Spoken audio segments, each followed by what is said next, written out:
All right, let's kick things off here. So, welcome. Let's see here. Let's make sure everything's looking good. I'm Scott of Scott's Case Files, and tonight I'll be playing a solo RPG called Thousand Year Old Vampire. And this is my very first time playing a solo RPG. So I've been playing RPGs since I was a little kid, and I'm old now. But this is the first time playing a solo RPG. So and it looks so fun. I looked at a couple others. I was looking for actually for specifically for a solo RPG to play on stream, and I looked at a couple others, and they just weren't doing it for me. And then I ran into this one, and it looked perfect and awesome, and so I went with it. So here we are. So a couple things about the game. So the idea, of course, is my solo character is a starts the game pretty much as a vampire. There's a little foreshadowing in there, but pretty much when the game starts in earnest, he is a vampire. There's the preconceptions that it is vulnerable to kind of at least several of the normal things that vampires are vulnerable to. I'm going to say sunlight and like garlic. I think that's pretty cool. And he's also immortal. It's a 1,000-year-old vampire. But nothing lives forever. So yeah, so the way this works is I basically have some stats. Um, so let's jump right into those. Let's kind of look at things as we go here. All right. So we have my character sheet. It's very bereft of a lot of stuff, and this game really doesn't need much. So if we look here, let's see here.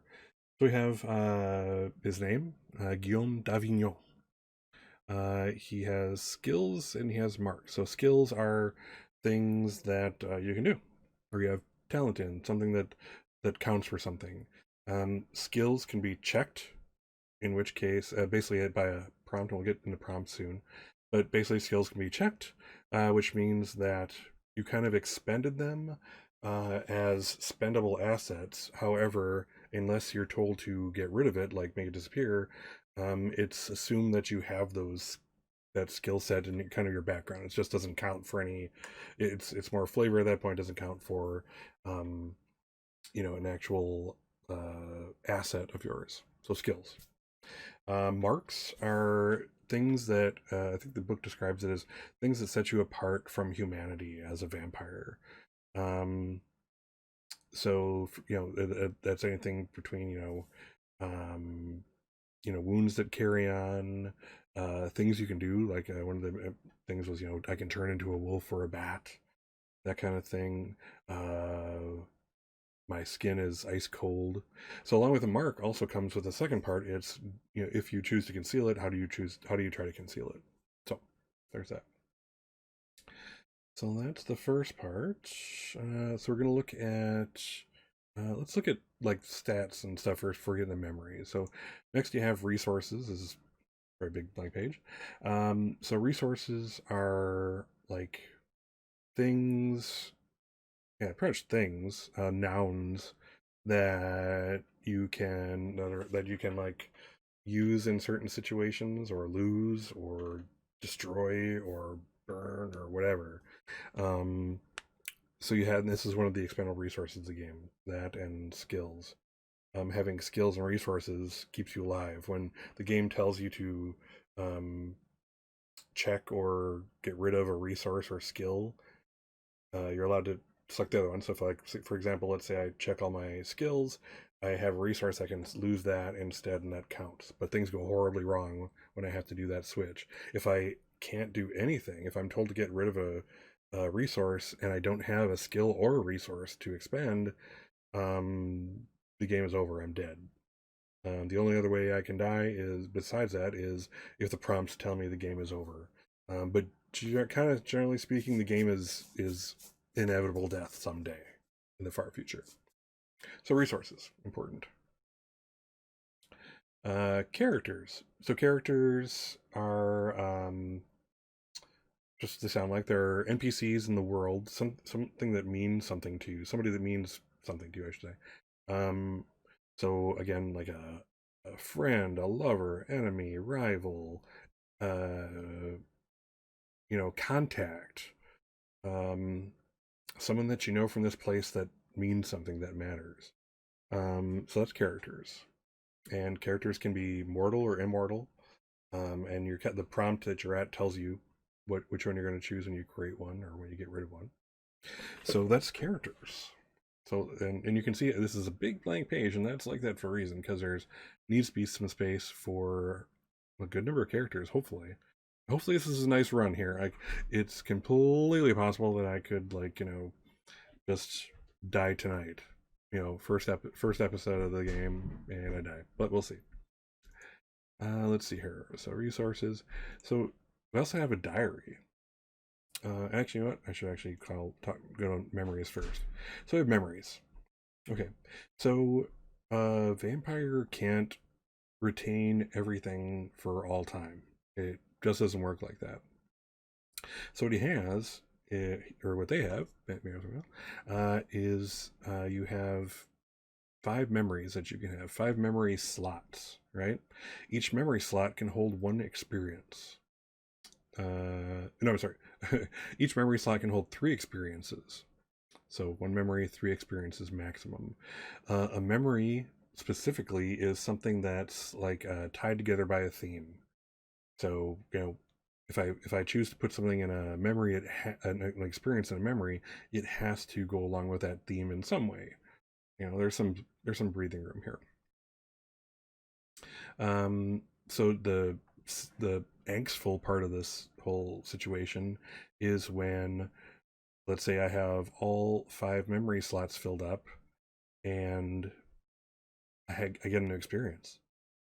Well, guess what?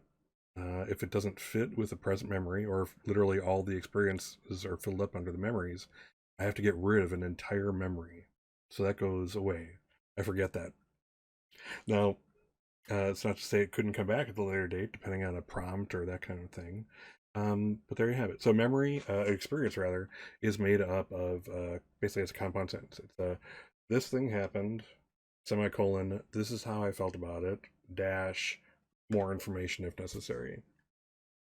So that's an experience.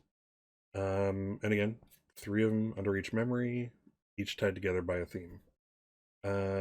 So that's cool. So basically, I also, because I'm assuming that I'm going to have a lot of time to forget, I made a whole page just for forgotten memories to move them over here. So we'll see if we need those. Let's see here. Yeah, let's go back to the character sheet for now. So let's see, what else should I talk about? So that's good. So the next thing is I'm basically going to create the character, which doesn't take a whole lot. It takes some thought. So that's going to be the time-consuming part, which is the cool part of it. Then once the game starts, basically I'm going to go use what the game calls prompts. So these are like pre-written down things, numbered from 1 to whatever. So for example, I'll start with 1, and there'll be a prompt. Do what the prompt says, and this prompt can tell me, have me learn more about my character, force me into a specific experience. It can gain me skills, lose me skills, gain resources, lose resources. So all these things can happen, and no matter what, each prompt I have to have a new experience. So that again, hopefully you're seeing how quickly it's possible to lose memories in this game, and that's angstful. That's sad. Imagine. I don't have to imagine. And shortly, I'm going to be finding out what memories I have to give up just to survive. So, so there's that. So experiences are short little things. One of the things I kind of wanted to do, I like creative writing. I think this game lends well to the idea, pardon me, of having a journal. So that's what I'm going to do. So the journal is going to be a bit more, kind of like, short story-ish writing of each prompt. So if you look over at the prompts, I have them numbered. I have this weird numbering thing going on here. But this is mostly for my benefit and maybe yours as a viewer. to kind of check out. So, so the first number is what prompt am I on? What prompt is this chronologically? So is it the first, second, third, fourth, etc. Uh, so the second number is what prompt number am I on? So I'll start off with 1, and I can go anywhere from there, depending on the dice rolls. And we'll get to that when I actually do have to roll them. The third number there, also a 1 in this case. So each prompt, they can have up to 3, like, not experiences. I don't want to mess up terms here. But they can have up to 3 different prompts under that same prompt. So the first time you experience it, you do prompt 1 under that prompt. The next time if you should roll around to that one again, you've already done 1. So now it's time to do number 2 and 3, etc. The last number is the year in Common Era. So right now we're 1099 CE, which is the basically the end of the First Crusade. Crusaders are going home, basically, to wherever they came from in the West. So yeah. So with that said, let's kind of get to making a character here. I do want to kind of do a quick shout out to the maker of the game, Tim Hutchings. Oh, did I get that right? Oh, I always get the name wrong. Let's double check. I don't want to be embarrassed here. Yes, Tim Hutchings. Darn, I'm good. So good. So yeah. And I actually chatted with him a little bit, on another stream here and etc. Really nice, personable, friendly guy. I asked for kind of help with, what could I use to on my stream type of thing, and he pretty much, whatever I want, short of like actually sharing the actual PDF of the game, which I would never do anyway. And I'm not even going to use any outside of the kind of the title logo graphic. I won't be using any part of the book at all. Not on the screen. I'll be reading stuff out, certainly. So also I wanted to make a note that there are prompts. They're kind of like the standard prompts, and then there are the alternate prompts, and like they're basically set aside in something in their own appendix. And I should look closer, but my impression is that they're kind of like more quasi fan made. Friends or fans made up prompts and to put them in the book. So I'm going to be doing those, and I'll kind of read off the description for alternate prompts when we get there. It's going to be interesting. So, without further ado, let's figure out how to make a vampire. Let's see here. All right. I have to get to the right spot. Okay. Vampire creation. So I've already created a name. Guillaume d'Avignon. En français. S'il vous plaît, Serge. Serge is my name in French class. Let's see. So start by imagining a person distant past. I've done that. This is vampire. Let's see. Start a memory with 1 experience. Then encapsulate their history. So this is a longer one. So let's go straight to it. Let's see here. So kind of cool that you start with memories and then we make the other things.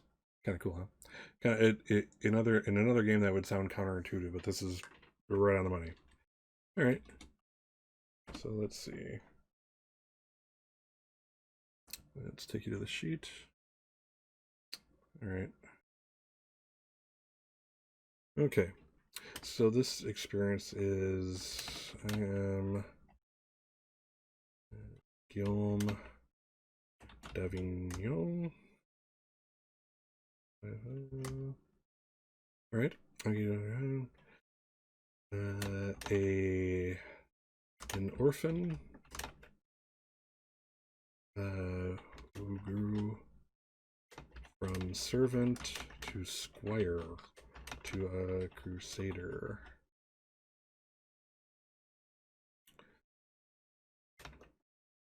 All right. Let's see.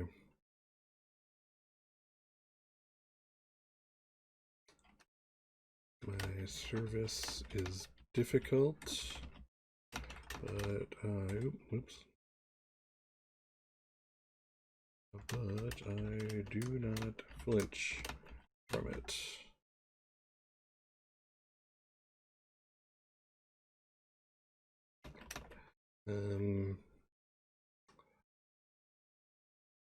Yeah, that's good enough for now. Not necessarily for now.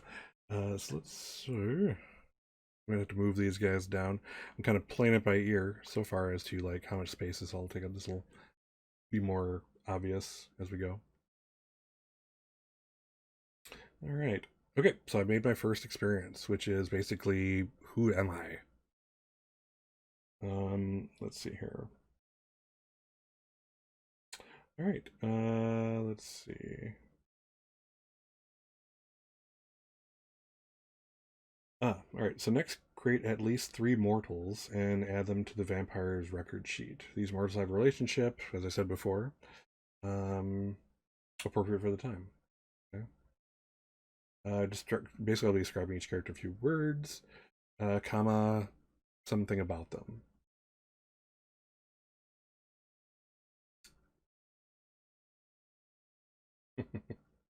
Thank you.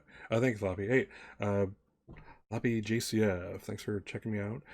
Loppy was actually watching the other guy who I watched the other night, which I'm actually already followed, and he's now on my host list. So his name escapes me because I've been trying to think of so much today. It's been a really busy day, but I want to give him a kind of a prompt later.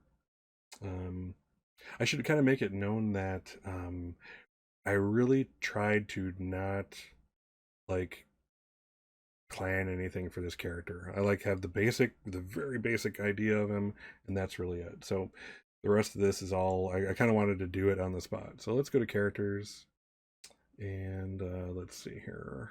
Let's create some characters. All right, so the first character is, I think, going to have to be the guy that I am Squire for. So let's see, sure,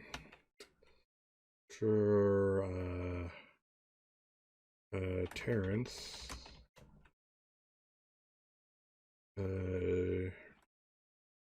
Terrence of Bath, Knight of Little Renown. Thank you. Once Upon a Die. Yes. Sorry. Again, I am so sorry. He was really amazing to watch last night. He really set a bar for this game. So I'm not going to make it, but I'm sure going to give it an old try here. Yes, Once Upon a Die. Thank you. So, Transmath,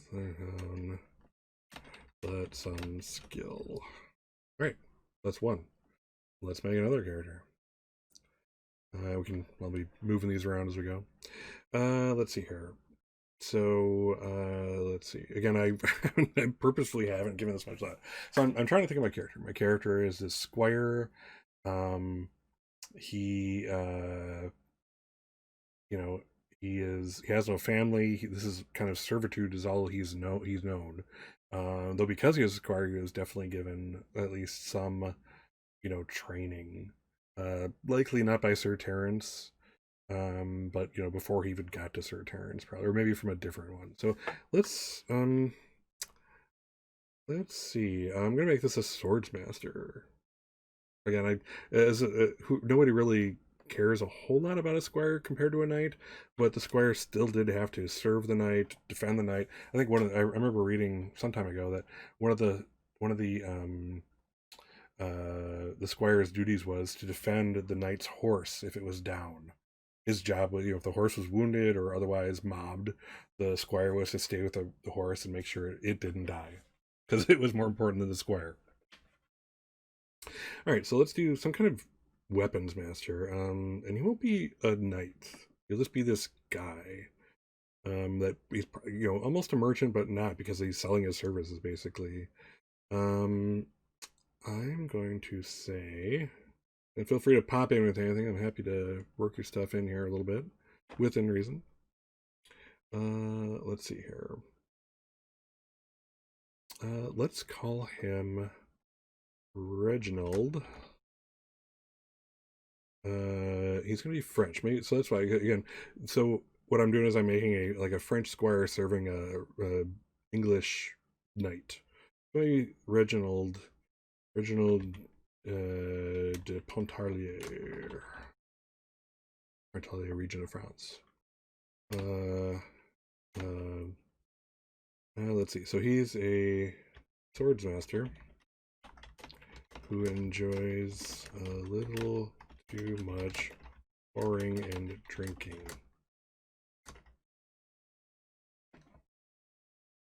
All right. Next, I'm going to make a merchant. So the Crusaders had quite this huge, long route to go. To get from to the Holy Land, to Jerusalem, from wherever they were. So there was a route, and that's something I have looked up. I've kind of tried to stay away from too much history reading or anything like that, but I wanted to at least figure out the route. So north of the Mediterranean, looping around, etc., etc. So I think on the way there would certainly be merchants. Merchants literally following the caravan and maybe getting resupply as they go on. Because you can imagine, these are guaranteed customers for anyone selling anything. They need your stuff. They really can't go off the path too much because it's freaking dangerous. There are Saracens. So let's say, let's see. Let's see here.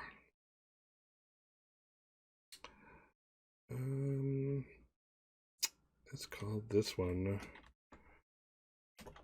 Gregory the, I don't know. Let's see, what is the merchant? Let's just call him the Merchant of the Root. He'll be famous in this world. All right, so we just made 3 different characters. Oop. My settings here don't want to take. All right, that'll do. All right, so we've made 3 characters now. Let's see.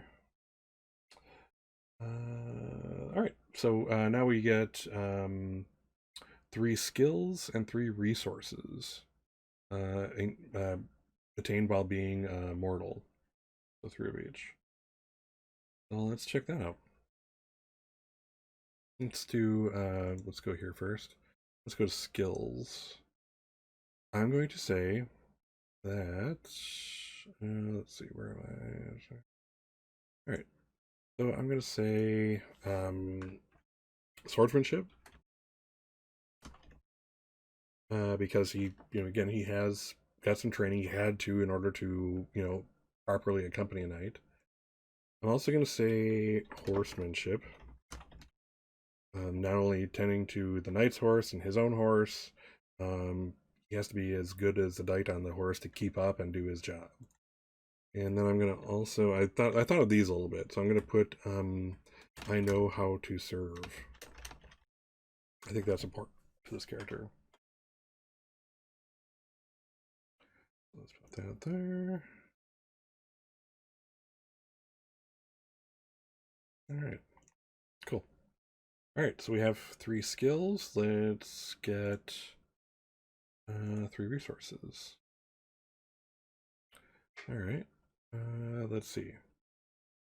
So I'm going to say, again, with swordsmanship, and he's literally on the battlefield. He has to have a sword. Let's longsword. So longsword. Let's see.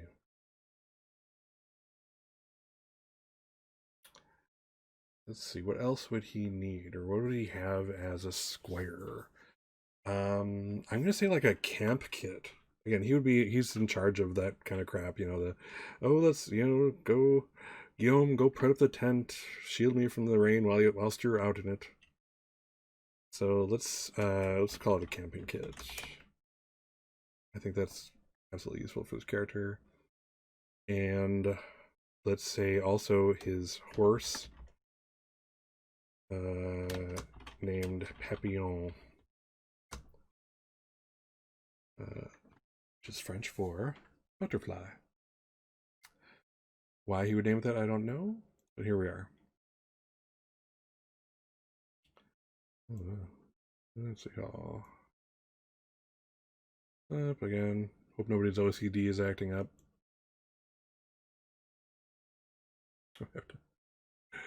That's good enough. That's good enough. All right. Nope. No, my own OCD is acting up. Okay. That's cool stuff. Excellent. A butterfly blazing a snout. Plus, he's beautiful. What horse is not beautiful? Thank you, Lappy. All right. So let's do the. So, okay. So we have 3 skills, 3 resources. Let's see here. All right. So we're going to create 3 more experiences. Each one experience being entered in a separate memory. So that'd be separate things. Each of the experience should combine 2 of your vampire's traits. This is going to be difficult. All right. So let's do it. So let's see here. Let's see. How about 1 memory of like the trail to the road to Jerusalem, maybe. Let's do that. So let's combine like camping kit and his servitude. So let's go back here. Memories. Let's go to memory 2. So the first one is who he is. The second memories thing will be at the moment. I get the feeling it can like the way things that hold them together can change. Like we have 2 that are this thing, and then this third. Oh yeah, I see how these 3 could go together. Like, so that's why I think they're asking to like name each memory, that kind of thing. Let's see here. So with this one will be the road to the Holy Land was long and arduous.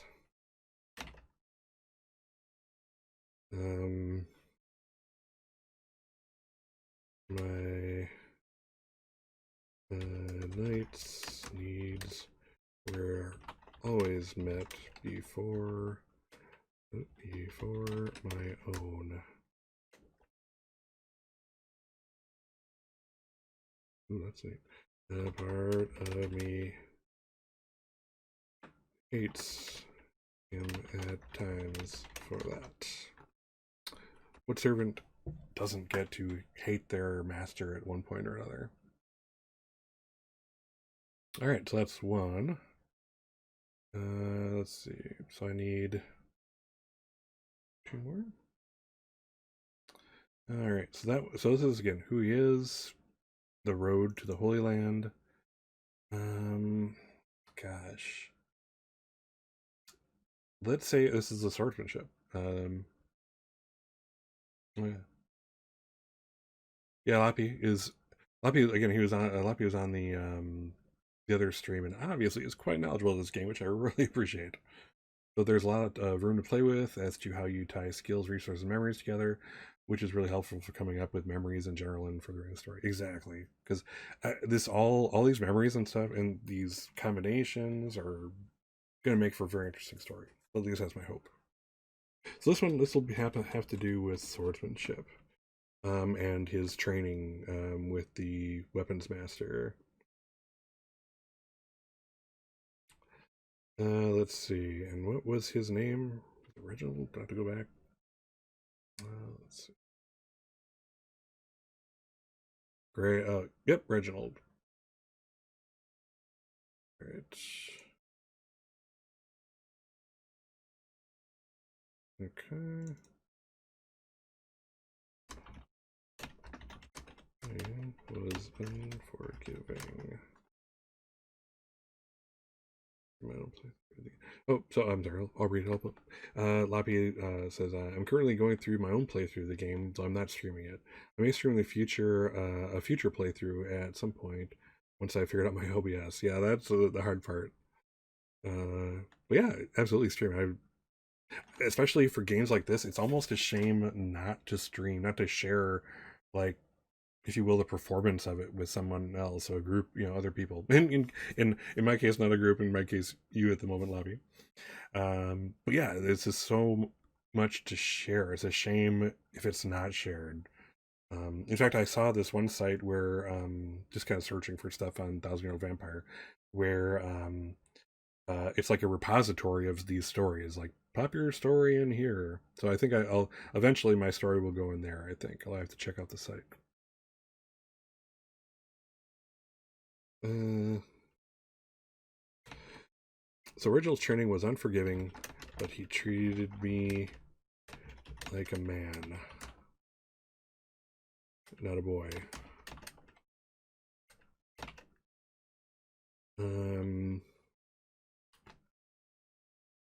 Even through the bruises and blood, I liked and respected him.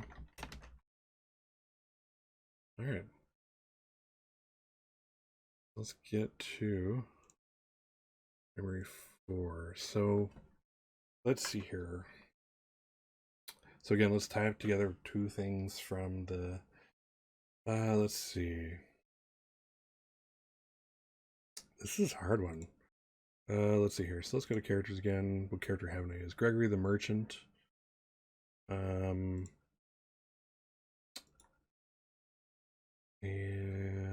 a horse. Okay. I don't know. Let's see here. Yeah, horse. What is the theme of this one, though? That's my problem. Let's see. So longsword, camping kit, horse.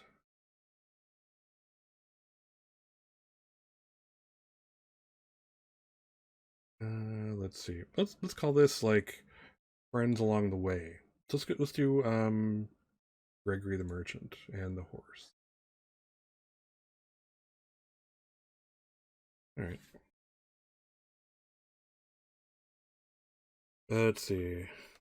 I've dealt with Gregory the Merchant almost every day on the route. Let's see here. He's, let's see here, teaching me the subtle art of haggling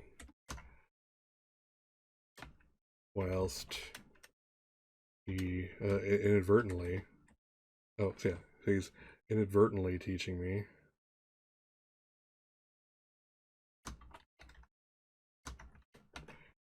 the subtle art of haggling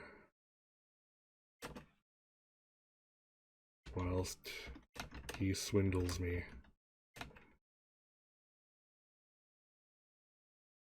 So yes, every good merchant is going to take more than they give.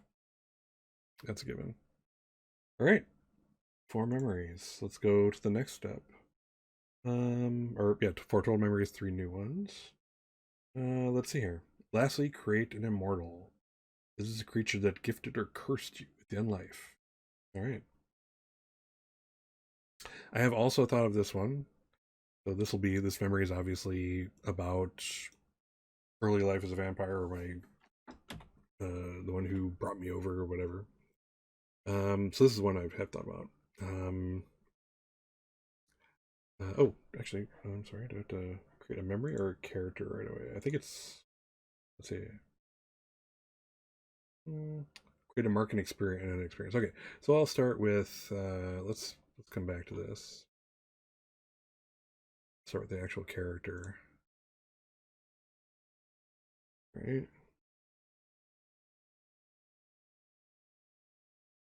Okay. So the next one, so this one is Lamia.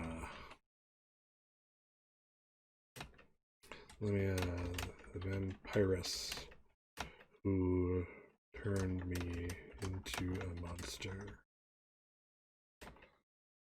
Let's see. Beautiful form, but horrific in spirit. Cool. Oops.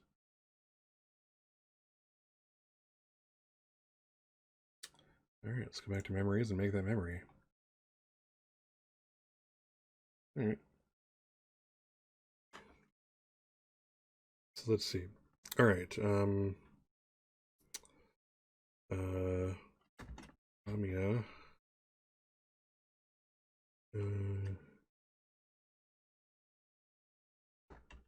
Took me while on the route home from Jerusalem.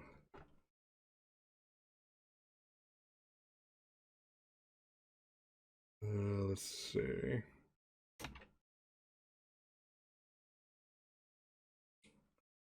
So how do I feel about that, or what I do?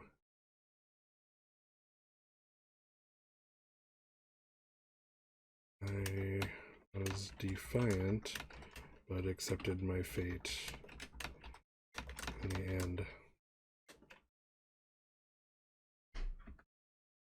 I knew my limitations.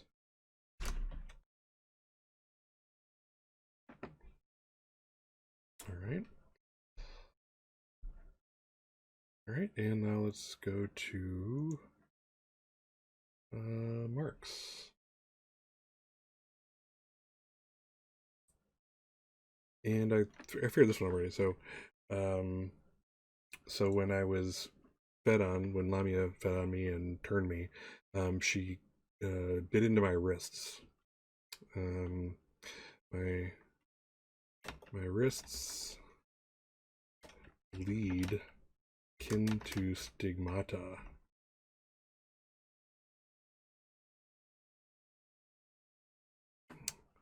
I'm gonna call it seeps blood. I don't want to be gushing constantly.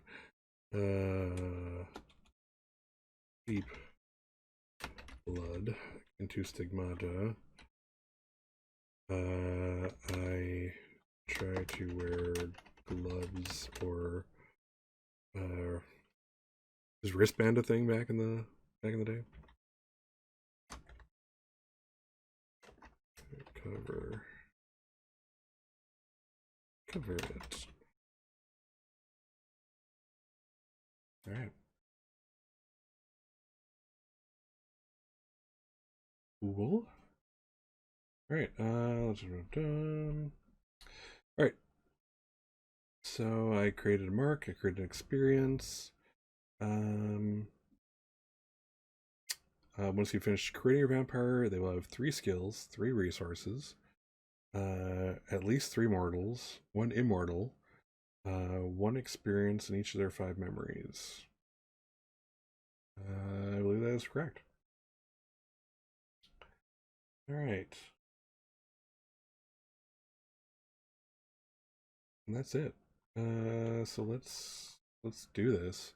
Here's where the prompts get interesting, or well, here's the prompt start. Here's where things get interesting. Let's see here. So before I kind of get started on this part, one thing I've learned through reading about this game and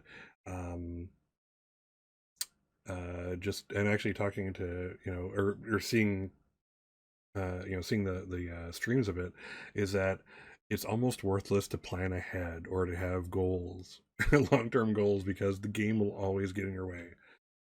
So I don't know if I'm gonna try anyway, or if I'm just gonna let the winds take me where they will. But let's find out. All right, so let's go to the alternate prompts. So you start with prompt 1. So give me a second. It's got to get to the alternate prompts. And I'm gonna read kind of like a opening there to kind of preface what I'm about to do. All right. So this is from Appendix 1 Alternate Prompts. Has notes on them to be enjoyed in place of regular prompts, which I'm going to do. Save your original prompt page and use one of these in place of that number. Yeah, and I'm just going to use all alternate prompts. Not all these have multiple entries. So like I was saying before, some prompts have 3. So like I almost tell a story if you keep going back to them, but some of these only have 1. In fact, I think a greater majority of them only have 1. They aren't in any particular chronological order. Proceed with caution. So one thing I noticed as I didn't peek at like what they were per se, like specifically, but these prompts as you get later into the groupings of them, they're actually grouped together in themes like hunters or lovers or something like things like that. So there's gonna be like a group of prompts for like a 10 block that um has a specific theme going on. Let's see, some of these might be odd, repetitive, or nonsensical. Um, so in the case, again, I really read these over. In the case of nonsensical, I reserve my right to re-roll the die and not do them if they're just stupid and not in flowing with the theme of the story. And last thing is, some might break the rules or be unclear. Just roll with it. So I will. Again, there are a couple things I'm not completely solid on in the rules, but things are pretty well spelled out, I think. So without further ado, let's get to it. Let's see here. Yeah, nonsensical, my kind of prompt. Yeah, not mine. I don't want to suddenly be in the realm of fairies or abducted by aliens or something like that. That would be silly. I don't want to do that. All right, so let's start with 1. And for that, I'm going to kind of hop on over to the journal. Let's see. There we are. All right. So the very first prompt, you are compelled to make a vow that is nearly impossible to keep.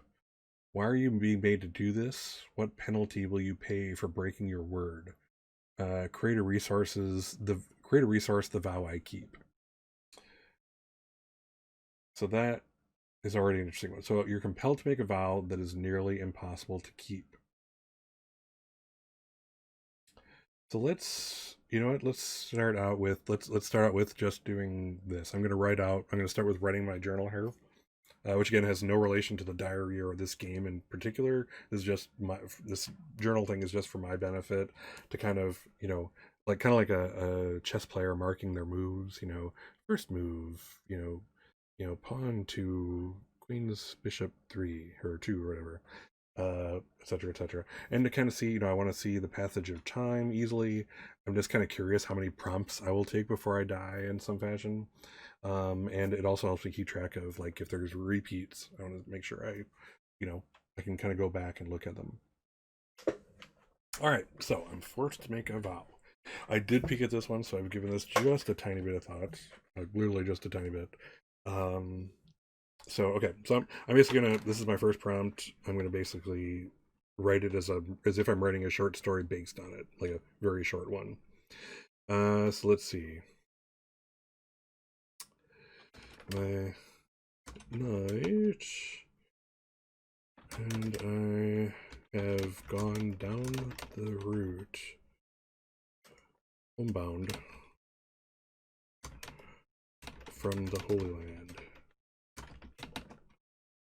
We've experienced battles plenty, seen blood shed, that of Saracen and Christian, which is how they would likely refer to that distinction in this time. Let's see, seen bloodshed, that is Christian, enough to fill the seas. I thought that my time for battle and blood were through, but that was not to be the case. Let's see here. Within a week of leaving Jerusalem, I was out one night to fetch supplies from one of the merchants on the route.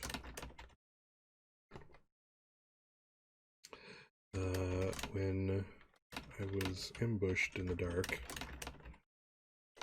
the moonless sky by a monster.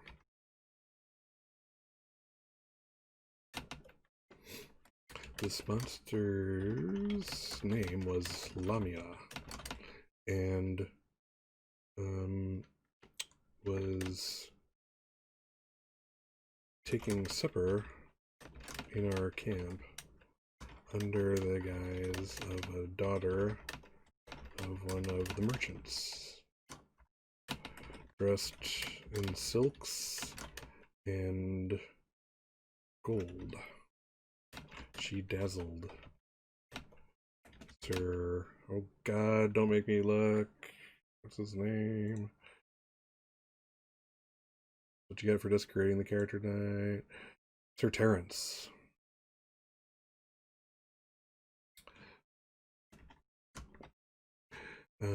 She dazzles Sir Terence with her looks and young form. Terence was not the most chaste of knights. When she came upon me in the dark, just close enough for me to see, I almost thought that she had come out, that she had come out to help lead me back to the camp and the safety of the fire. She hadn't. Damn it, Lamia.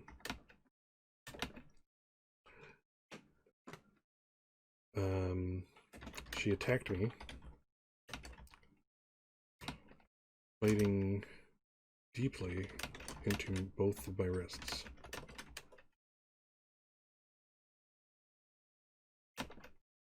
She was many times more powerful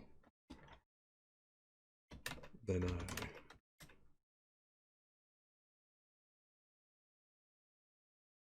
Yeah, I'm happy with the first prompt. I think it actually does say start on prompt 1. But I'm good with this one. Yeah, 1 is good. Let's see. This seems like a pretty powerful one too to start with. And since I'm kind of replacing the first prompt and the other one, I definitely want to go that way. Alright, so for Powerful and I, so after a brief moment of combat, I succumbed. Oh, thank you, autocorrect. Succumb to her strength. Strength, yeah, and power. She drank me dry.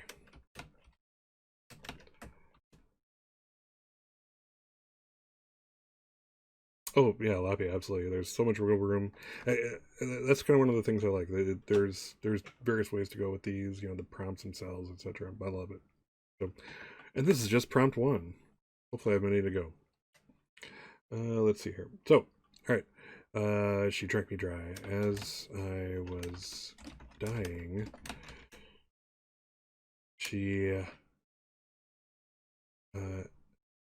said that she would go on to kill everyone in my camp later that night. I begged her not to. She agreed, so long as I vowed. Oop! Thanks for the host, Lappy.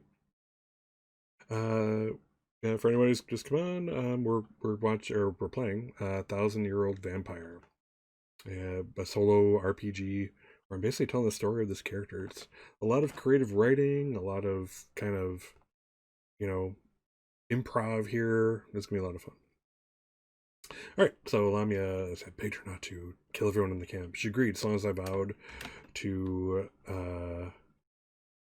let's see, want to kill Crusaders. She is not. She is this person." On the route home uh until my thirst was slaked. Not understanding my fate, I agreed, only to arise the next night and have an inkling of what was to come. All right. That's a good start. So let's see. So yeah, so that was just the first prompt. And it's cool. I got to basically create. I'm writing a story here. My my total intention is to turn this. It could very well turn into like an actual short story. So this is very interesting. And I just love the idea. This kind of combines my creativity with my improv, and also, these prompts guide me to fashion this story. So you have to use your imagination and your improv abilities, but within these strictures, do these things. And I think this is going to be a wonderful challenge, a wonderful creative challenge, and it's already cool so far. So that was number one. So let's make sure I've marked everything. Let's see here. All right. So now that I've gotten that, I'm gonna actually make the experience of it, and I'll create the resources, the vow I keep.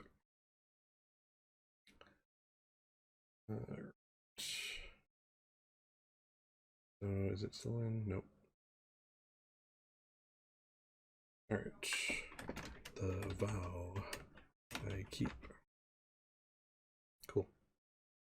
All right. So let's go. Let's make the experience for this. And again, this is just basically this will end up being just a shorter version of what I just did.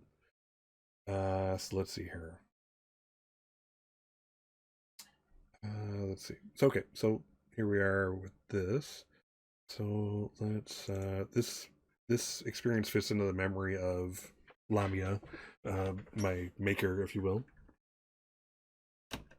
Okay, so second memory here is to save the lives of my fellow crusaders. Lamia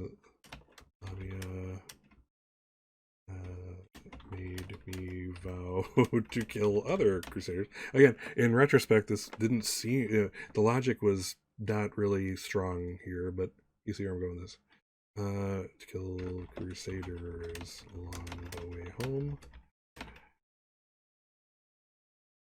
It was a vow that I never realized that I would need to keep. Yeah, at least the way I've kind of positioned this is, again, he doesn't, as far as he's concerned, he's about to die. He doesn't get this. This doesn't make any sense. So there we are. All right. So done with prompt one. Nice. Let's see here. All right. So he's a vampire. Let's see. So the question is, where do I go from here? All right. So let's do this. So we're gonna roll the dice. So the way, again, there's a list of these alternate prompts, or if you were doing the prompts, basically roll two dice: a 10-sided die and a 6-sided die, and you subtract the 6-sided die as a result from the tens. So mathematically speaking, this game wants you to go forward, wants you to go up in numbers. It's just more, obviously mathematically, it's more likely you'll get a higher number on, and therefore a positive number on the roll because the 10 has more to go with, which is makes sense. But it should be noted that you can also go backward, or even if the numbers are the same, repeat the same prompt. So let's roll the die, and you can kind of see it there. It's kind of keep the only real part I need is the rolling part. So let's do the roll. -4. Okay, so I'm only at 1. So let's see. Just doing that. Oh, looks like I need to adjust this. Give me 1 second, please.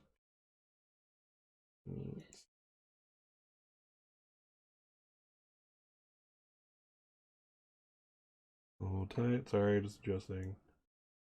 All right. So -4 is the part that I care about. Let's pop this down here. And that's good. Very cool. All right. So, same thing. So that's weird. I don't know where to go with this. So, but let's have some fun. So you're compelled to make a vow that's nearly impossible to keep. Who are you being made to do this? Why are you being made to do this? What penalty will you pay for breaking your word? Interesting. So let's see here. I feel again. This is what I'm kind of getting from my character again is he wasn't prepared for this. Um, everybody knows. Everyone since the beginning of time knows what a vampire is, or at least the concept of the Walking Dead, the creature that lives off the living, etc. That's not quite dead, not quite alive, or maybe fully dead, whatever. Um, so when he awakes, I want to say Lamia doesn't really even like she's not even there. She may have whispered some things in his ear as he was dying, or during the rest of the night to kind of subconsciously program him for something. But generally he's like, oh crap, I am a vampire. I've seen for him this unholy thing now, and I promised, you know, to kill crusaders on this route. His friends, or people he's probably bled beside in battle potentially. um but he knows that you know she can go back on her word if he goes back on his, and that's kind of like what I kind of should mention before. Yeah, so what penalty will you pay for breaking word? That she'll basically spend her time hunting down everyone who was at the camp and retroactively kill them. So yeah, so all right, so I have to make a vow that's nearly impossible to keep. Why are you being made to do this? What penalty will you pay for breaking your word? So I'm going to say that. Let's see. So let's go. Let's go make the resource right away. Okay, so now I keep to Lamia. And now. Let's see. All right, so this is going to be to young priest on the way back. He's going to attack this priest. This priest is with the Crusaders. This counts, and he's hungry. He doesn't understand this thirst yet. This is still his first night, his first week at least, that kind of thing. Maybe he started trying to live off of vermin at first, but that didn't happen. So this will be the vow I keep. Priest. We're not even going to name him. He's just immortal. All right. So let's see. Let's see. Memories, but let's actually go to the journal again. All right. So this is chronologically my second. It is one dot, and really this one doesn't have a second thing, so that's why I'm doing the same thing over. Dot 1099. Let's put NA there. That thing looks... let's just do 1 again. There you go. That'll make sense later on. All right. So, in my first few nights in my new form, my new body, for all intents and purposes, I have known thirst. Like I have never known it before. The small creatures of the desert paid with their lives for their slow movements under my now more adept grasp. But they were not enough. They did not take away my thirst in any measurable way. So I suppose here I'm establishing that maybe I could not die while eating vermin, but I couldn't live on them per se. Okay. Going down the path, I came upon a lone priest praying in silence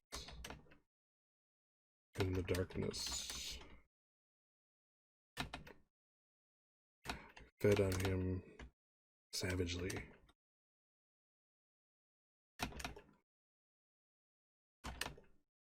And only after realizing what I had done, stared in horror at the man's throat ripped apart. With his last words, he croaked out a request, which I have taken as a vow, to light a candle for him in a cathedral in Rome. So this is going to be hard to do on many fronts. If I don't do it, I don't know. I'll be down to hell. And maybe those are his last words. So there we are. Okay, so good. Let's go back to, let's make memory. All right, so let's see. I'm gonna this again. This just fits with my first nights as a vampire. So the hard part is going to be when are we, when am I going to have to give up some of these here? It's coming soon. All right, because this does definitely fit with this here. So my first memories as a vampire. Let's see. My first victim was a young priest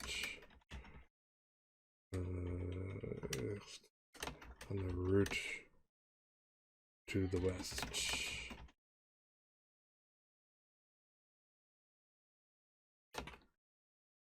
I regretted my act and decided to, that I would carry out his last wish to say a prayer for him at a cathedral in Rome.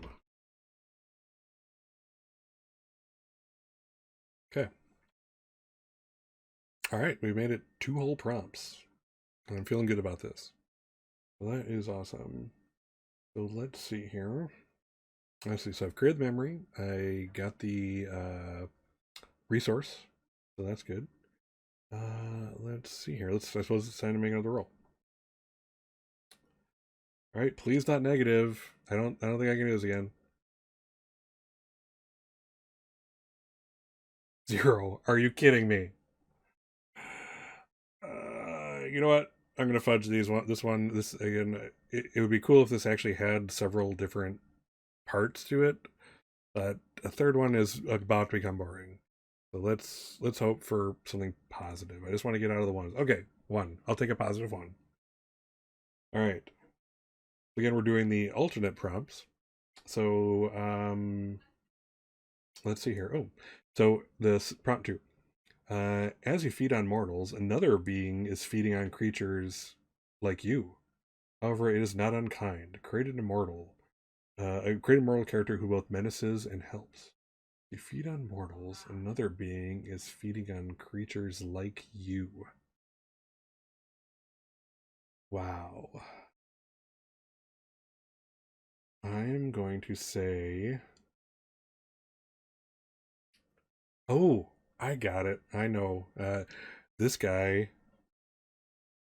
is an alchemist who has discovered the Philosopher's Stone. One of the ingredients for some of his items is vampire blood. So that's why he's hunting people like me. And he probably has some other stuff in his cool bag of tricks to, you know, to facilitate hunting vampires, putting them down, weakening them, etc. Maybe even putting like tinctures or something in the blood of victims to, bring them down. If this was like supernaturally like dead man's blood or something, but this is okay. So let's create this immortal. Uh, let's see. So it's a character. Oop.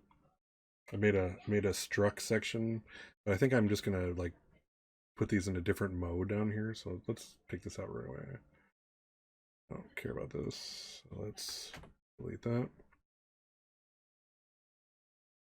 All right, so we're back here. All right, so new character. Oop, and I forgot to put immortal for Lamia, but we'll get that. Oh, jeez. I think this is 32. Okay, so this will be. Let's call him Dimitri. The alchemist. Is a man in possession of a philosopher's stone.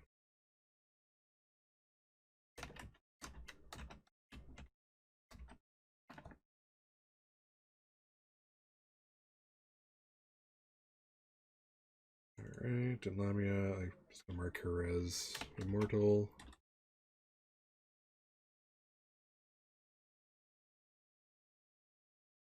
Okay. Put Dimitri down. Okay.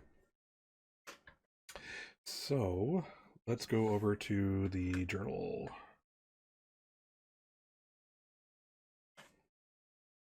All right, finally I've moved on from the first prompt. So this is prompt 3 that I've done. I'm now on prompt 2 and first iteration of it. And let's say it's still 1099. So I think everything was over in August and people are heading back, so he has a little ways to go. So let's still call it 1099. All right. As I wind my way down the road, ever west leaning, I fed on a group of sleeping crusaders, nobles all.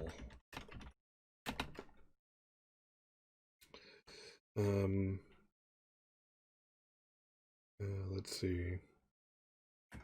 Their armor was off. Their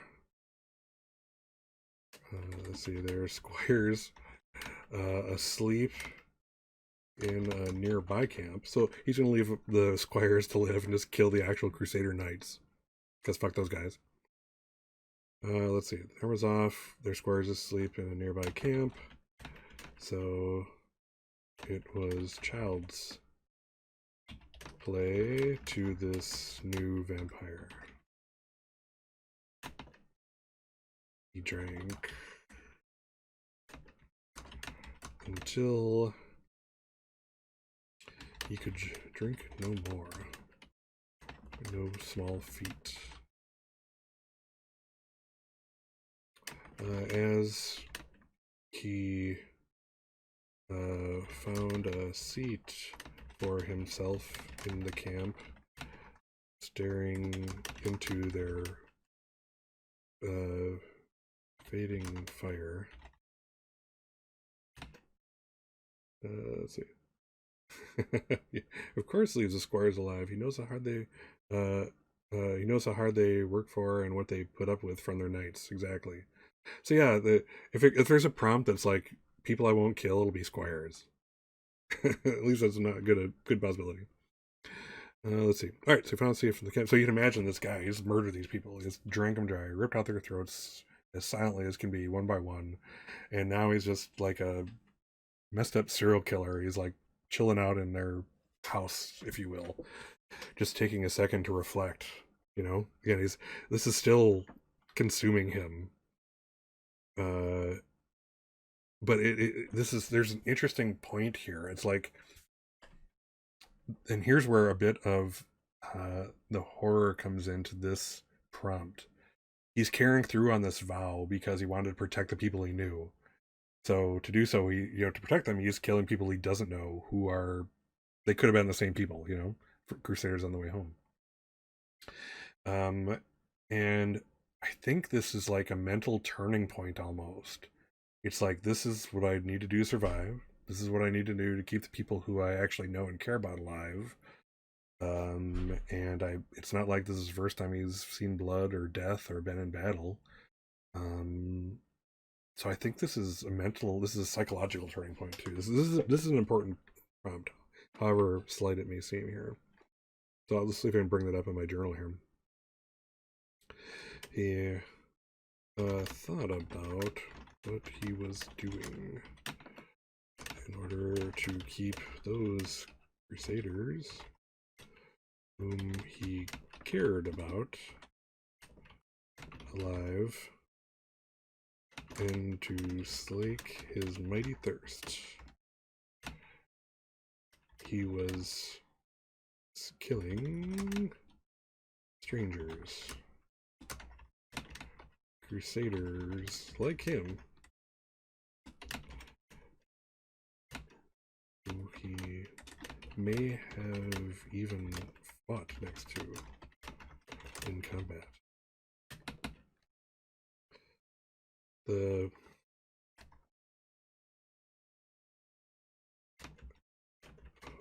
death, blood, and battle were not new to him. It was a matter, at this point, of survival. Oh wow, that just kind of popped out. Plain and simple. He needed to survive. And these men had what he needed, so he took it. Just as they had usurped the Holy Land from the Saracens years before.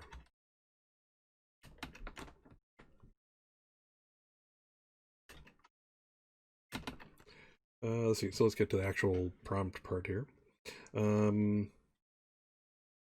Suddenly, he found that he couldn't move.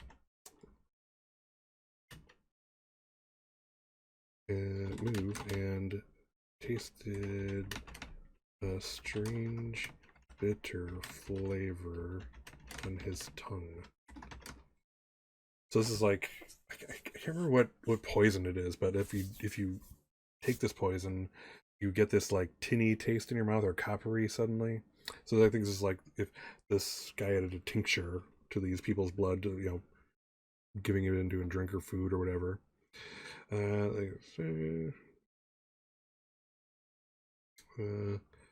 Anticipates rage over in his tongue.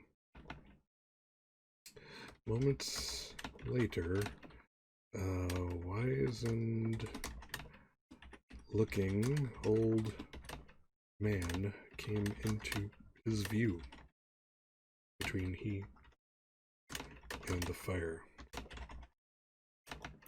He introduced himself as Dmitri, and that in exchange for the feast that he'd allowed me to have, he would need some of my blood in return, whether I wanted to give it to him or not. Whether or not I acquiesced. Let's not spice it up here. Whether or not I wanted to do so. Upon taking his bounty, he smiled and turned away, wishing me well in my hunts and travels until we met. I keep forgetting I'm writing this. Until we met again. Since he would live forever, that was all but assured. Nice. All right. So I have a bunch of these prepared. All right, so let's see here. So that was cool. So this is, it's like there is this squire, this guy who, again, not a knight. He didn't get the prestige or anything. He was this lowly squire who was in battle, who participated in the Crusades, and was basically trained to kill and survive. And assist others in killing to survive. So there's this like psychological turning point where it like clicks that it's like, in order to do what he needs to do and to survive, he needs to kill. And really, what is life? It's like, I need this to survive. The hunter kills the rabbit to live. Is the hunter bad? Is the hunter evil for doing what it needs? We're getting to kind of that, internal discussion here. And that's just really cool. And we're only 3 prompts in. Cool. So let's see. So I have 2 vows. Just it's like I'm already like all over the place. I got 2 vows. I just met an immortal alchemist. I have it's nice that I have extra resources. So I have vows to the vampire who made me, as well as the priest who I killed. Papillon, I never did kind of address that. I'm going to assume that, yeah, he got Papillon. Papillon, he still rides with him. And that's how he kind of makes his way, in this case, right now, he'd be going north around the Mediterranean. Wanting to head west towards, I think, Nicaea and Constantinople. So, yeah, so let's say, yeah, so Papillon is still with him. I completely neglected to think about Papillon. Papillon, I'm going to assume, is still a good companion. I haven't taken any mark that makes animals afraid of me or anything, so he's still a good resource. For now. He's immortal, though. A mortal resource. Alright, so let's do the thing. Let's go to the next prompt. I really should make sure I make the memory. Alright. Alright, so this is, let's see here. So this is my memory of the route, right? So I'm going to say that this does fit here. This makes some sense. So this is just my route back. This person I met with is a merchant for all intents and purposes. Um, yeah, I think I feel comfortable including this on this level here. So let's see. On the route west, on the route west, I met with an alchemist who introduced himself and took some of my blood. He is a curious figure.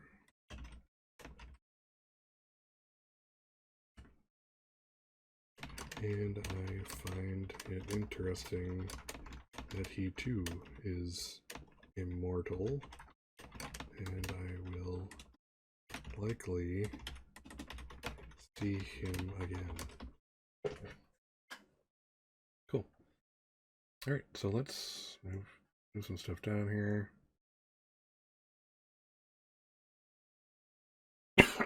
Pardon me.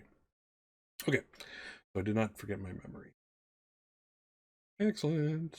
Alright, so let's make another roll. Cross your fingers. 5. Alright, finally. Okay, now we're moving out of this one territory. I was worried about another negative or something. Alright, 5. Let's see here.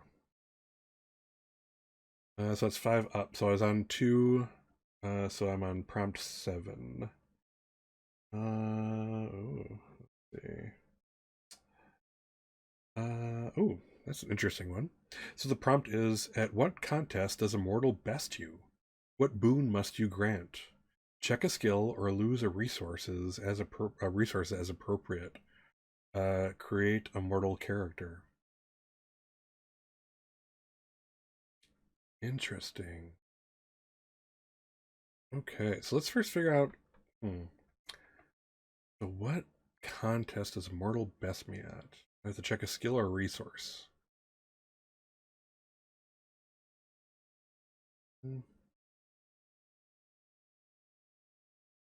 Let's look at my resources real quick.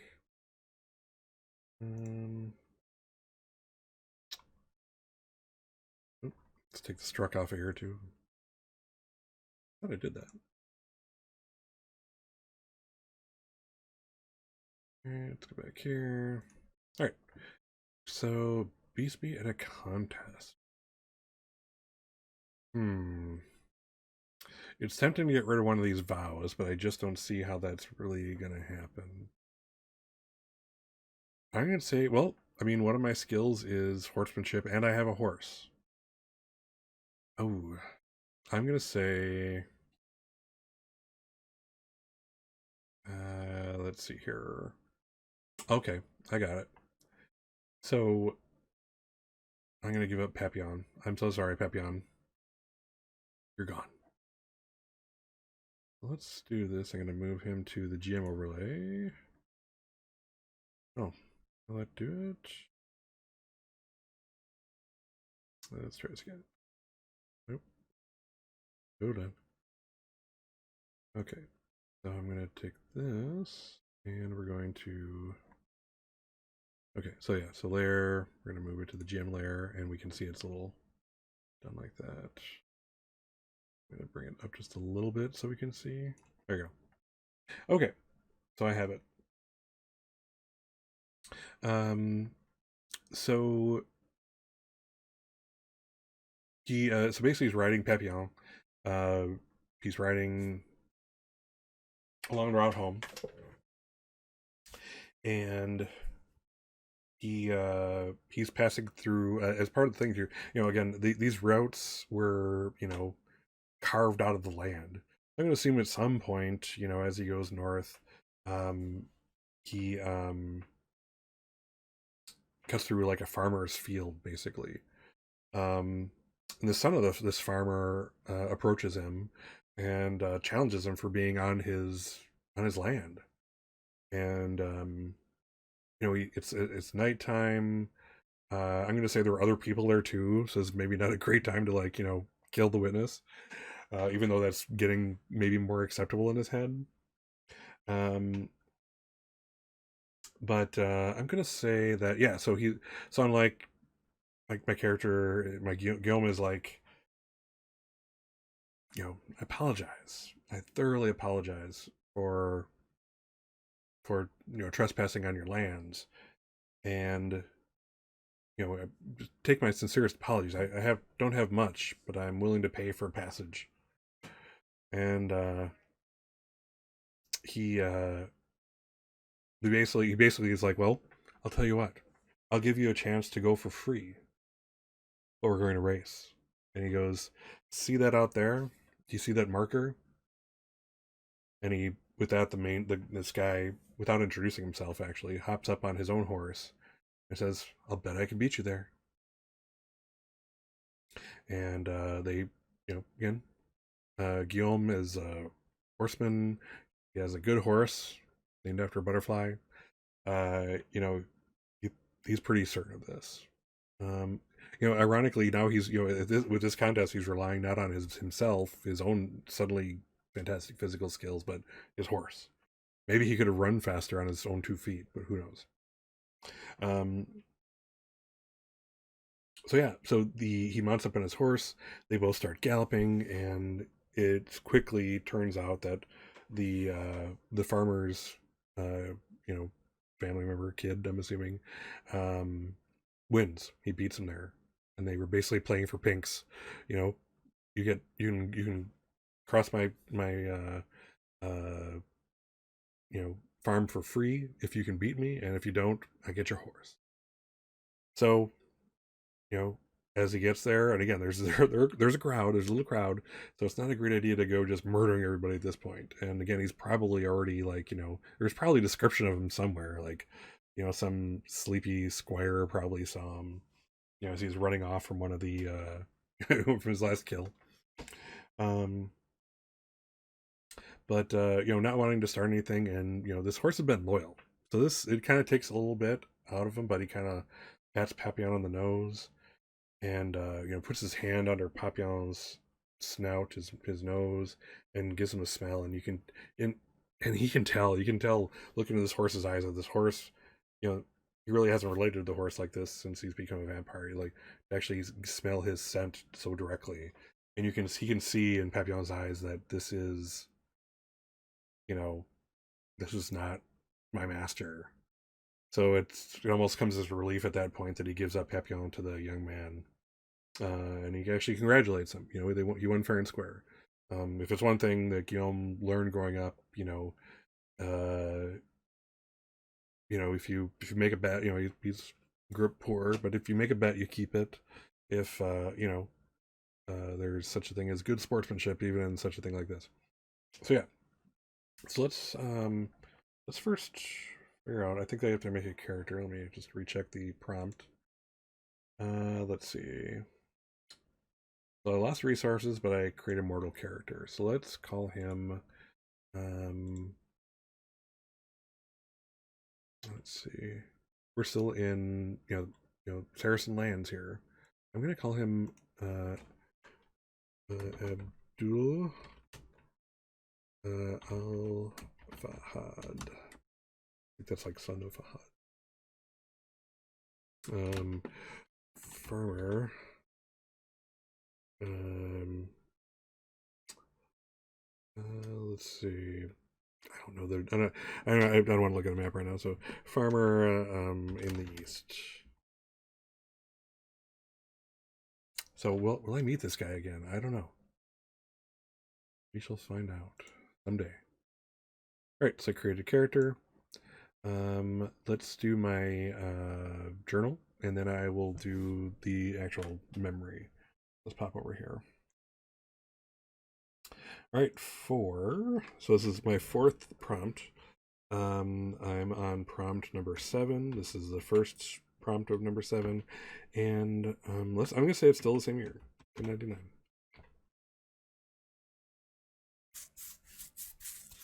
All right, so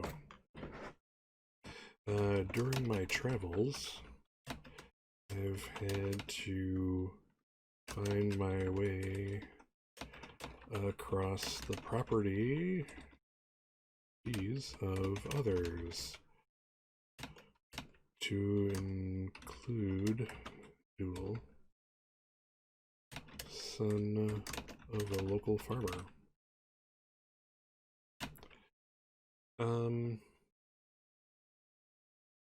Let's see, not wanting to cause a scene and my thirst momentarily under my control, I asked to buy passage across his fields. With a smile, he offered me a wager. Both of us would race to a somewhat distant marker, and if I won, I got free passage. But if I lost, I lost Papillon.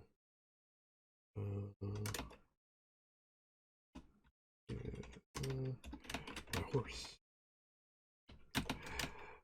My steed had served me well in battle and on the road through the years, and was still young and speedy, and my own skill in the saddle was nothing to be laughed at.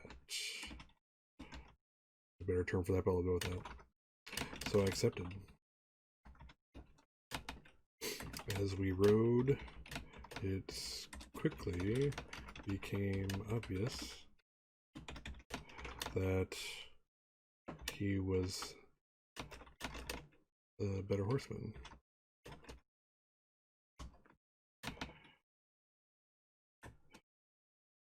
At the finish line, saying goodbye to my steed, I had him smell my hand and could tell from his analyze that he no longer recognized the scent of his master. Better for both of us that he found a good home on the farm. Exchanging names and well wishes with Abdul, I continued on my journey home, or journey west. I want to say home. I'm not sure if he's going home yet, but he's going west. All right. Prompt 4.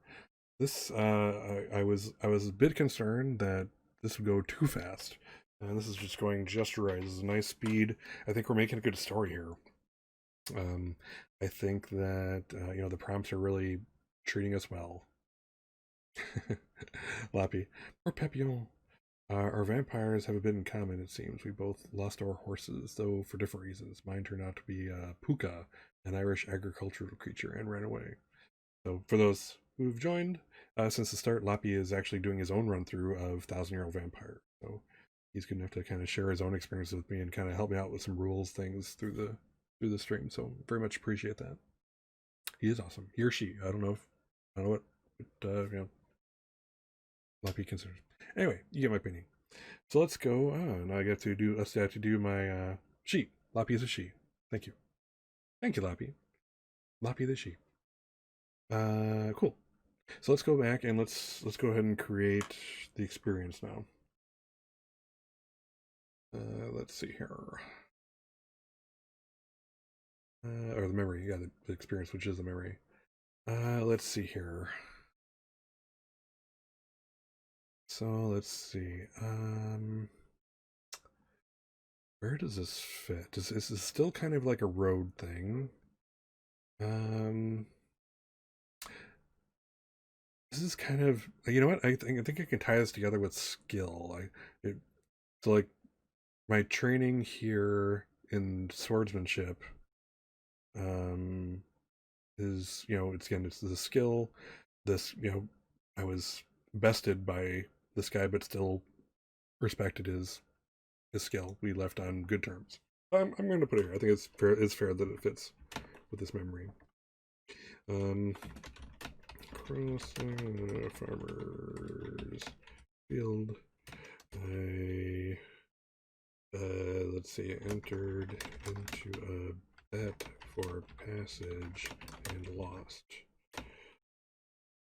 Abdul may have gotten my faithful Pepion, but a better home he could not have hoped for. Alright. Cool. So let's make some room here.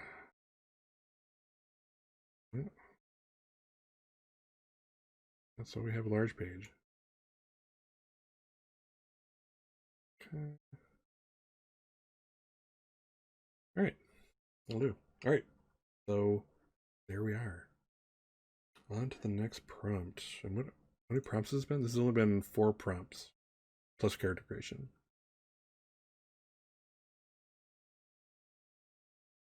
Alright, so let's do this. Let's roll the die. I just want to make sure I didn't forget anything before we continue. We should be good. All right, 0. I'm getting a lot of like repeat stuff here. So okay, let's do it. Reasonable. All right, so let's do this again. Apparently there's a bunch of mortals who are just better at me than a bunch of stuff. So what contest does mortal best you? And again, I really wish this had multiple things. I think the part that kills me is like these alternate prompts are cool, but I wish they would have all had multiple areas, because it'd be cool to like kind of build on this rather than do it again. But I'm just going to follow the rules at this point and do it. So okay, so the prompt 7 again. At what contest is immortal best you? What boon must you grant? Check a skill or lose a resource as appropriate and create a mortal character. So now the I kind of want to bring up here that I'm losing stuff. So the two things that the 2 attributes that I had that keep me alive, that keep me from having to basically have a death scene here, are resources and skills. When I run out of them and I have to spend them, I'm dead. The game ends. I have to play my death scene. So right now, in 2 rounds, I've lost 2 resources. So that's not great. And getting a character is great. A character to my thing is great, but that doesn't keep me alive. And then, which is kind of interesting. When you look at the mechanics, so it's true. Skill and resources it will keep you alive if you're trying to survive. Your friends come and go. So that's kind of interesting. So let's see here. What contest is moral beat you? What boon must you grant? Check a skill or lose a resource as appropriate. So, alrighty. Let's see. Let's look at my character sheet for my skills again. Gosh.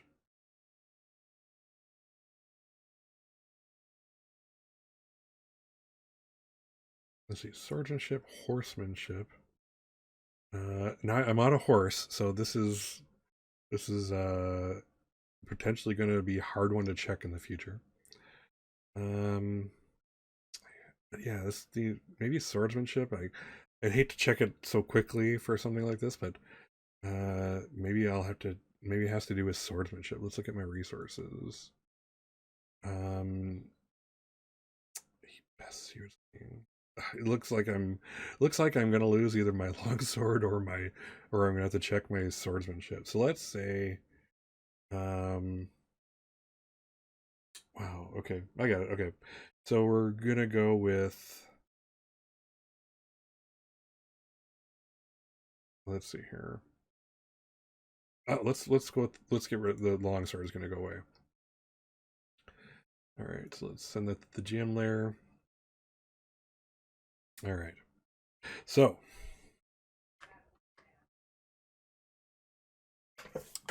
So there I am, going down the road. Um, I'm gonna say that um, I find a small village where some crusaders are just so happening to um, kind of lay up at. Um, I'm not sure. I'm not sure. You know what Guillaume is looking for there. Is he looking for like victims? Is he looking for some kind of shelter from the daylight? Because the sun comes up and you got to be somewhere. And the digging into the dirt gets freaking old. I have no doubt. Uh, so let's see. I'm gonna say that let's see. Oh, this is gonna be interesting. All right, so these crusaders are kind of in the tavern type area there. They're probably bedding down for the night soon. They're drinking as men do on the road, and they're drunk, and it just so happens that one of them gets robbed a cut purse. The cut purse is um, a young woman actually. She looks like she's she's dirty. She's dressed in burlap, probably carrying like maybe a bit the best like a pouch wrapped around her waist. Um, but she's carrying a real sword, and it's likely. I mean, likely she got it off of either a dead crusader that died on the way, or one way or another, or back because and probably that because this is not a it's a real sword, but it's not in good condition. It's probably rusted and pitted. So likely either a crusader died on the route there several years back, or lost it, to his shame, and she happened to pick it up. Um, but I kind of see her stealing it and decide maybe she's a good victim. Uh, and I kind of, as she steals it, and she kind of has her sword out because even though these guys are falling asleep drunk, and she has her pouch ready, these are still crusaders. These are like trained freaking warriors. They do war. So she runs. And it comes to us that I try to stop her. First for it amuses me that this young little thing is just robbed, again, brutish warrior crusaders. um and as she's running, I I take my own sword and basically plummet it into a wall in front of her to kind of stop her. And she kind of sees this, it sees this, and whereas the sword itself, this blade, is not something you'd want to take into a battle. It's like axe sharp at best, probably far less. Um, but the hilt and the pommel are still in pretty darn good condition. And as I kind of plant my sword into the wall to kind of stop her, she hits the flat of the blade like again, she's a little thing, but she has a solid piece of metal, and I put my sword in a bad position. uh I basically set it up to be broken, and that's exactly what she does.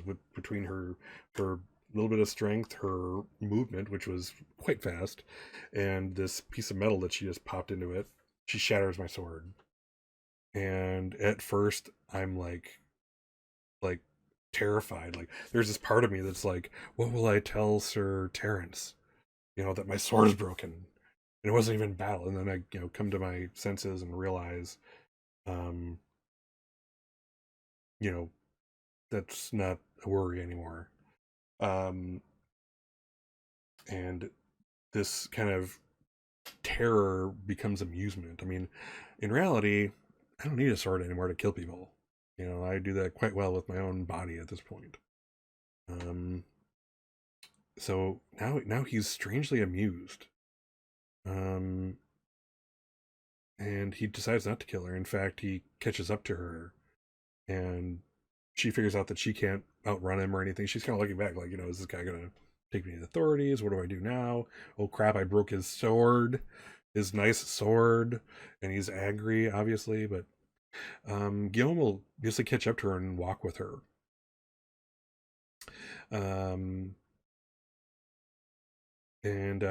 basically she has no choice but to talk and walk. You know, there's going to come a point, no matter how good a shape she's in, that she's going to run out of breath and need to just walk, and she's not getting away from him. And he kind of makes it obvious, without being actually menacing, that he could totally rip her apart, you know, stop her in her tracks, you know, kind of puts out that vibe. But basically the thing she bested him in was with the sword. He made a horrible mistake and she capitalized on it. So as he's talking to her, he kind of learns about her. Her name's Victoria. She was, you know, the bastard child of a crusader. Well, I suppose it wouldn't be a crusader, but probably some kind of, you know, Western individual who started, you know, getting this, you know, going down this road. So her name's Victoria, and she is basically professionally poor, and to call her a highwayman would be a very gross, you know, that's not what she is, but she's a thief. So Victoria the thief. Let's create her as a character real quick.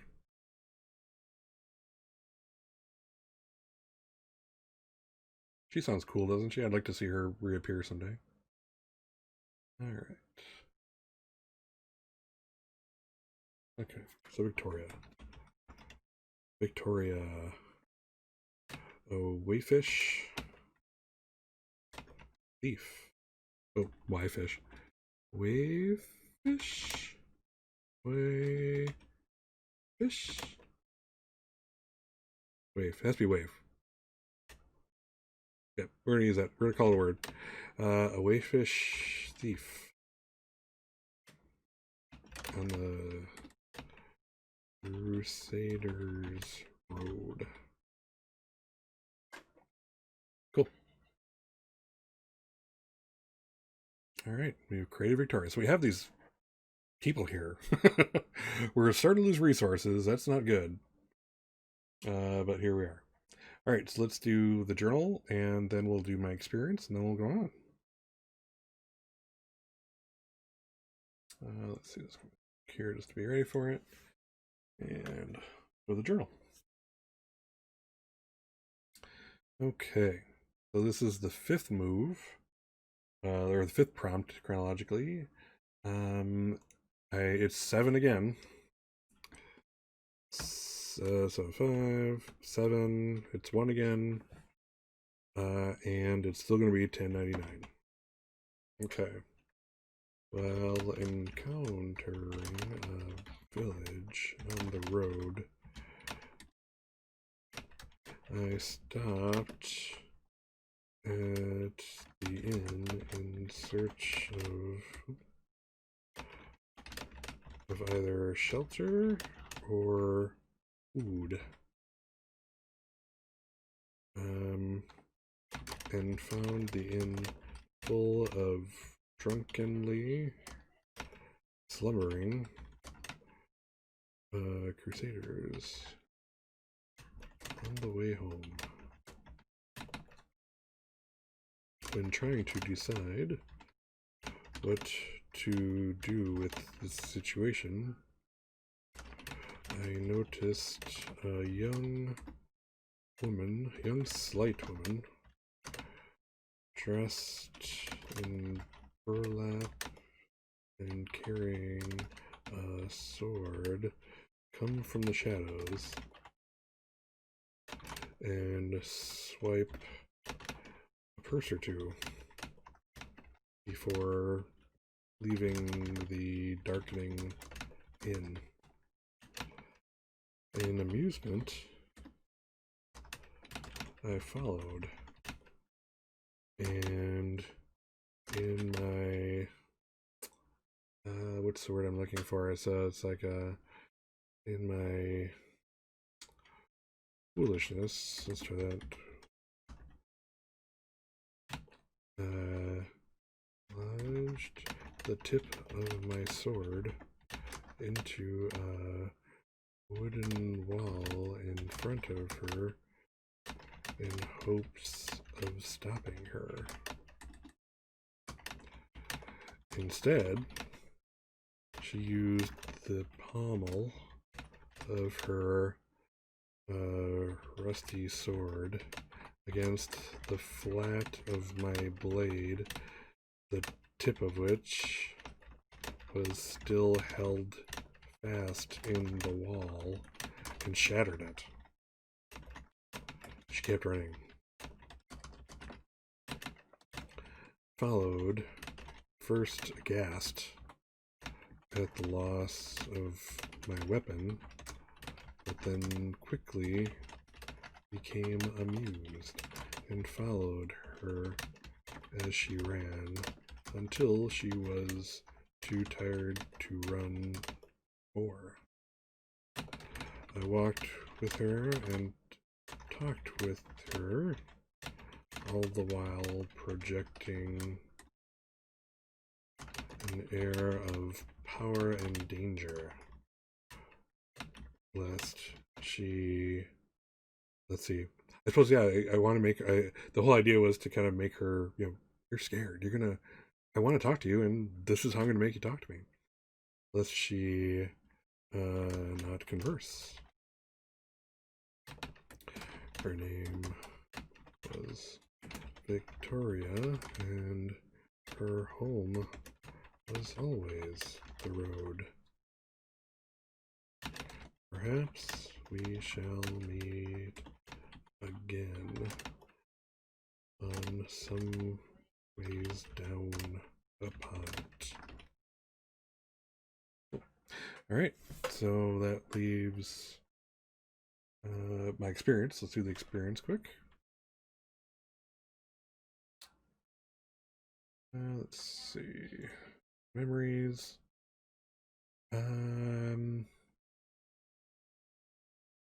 Let's see here. Okay, so I can see. Okay, so this is the hardships of the road. I'm gonna say this fits here. This is one of the things I especially brought up with her was that she was this poor little thing who basically had burlap for clothes and was stealing just to live. An old sword is her only weapon. So yeah, this is the hardships of the road. Not everybody is a crusader who has, money of, nobility behind him, to pay his way and make it easy down this road. Some of us had to do it the hard way. Let's see. In met the acquaintance of a sneak thief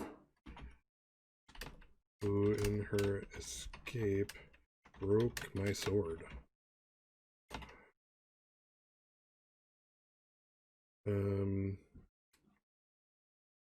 Finding this amusing in the end,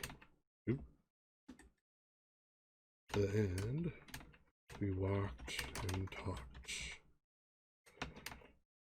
She is an interesting mortal and a survivor.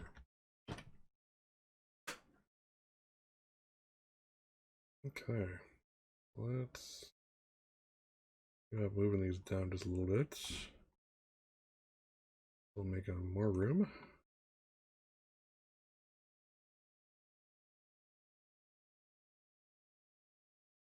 All right, cool.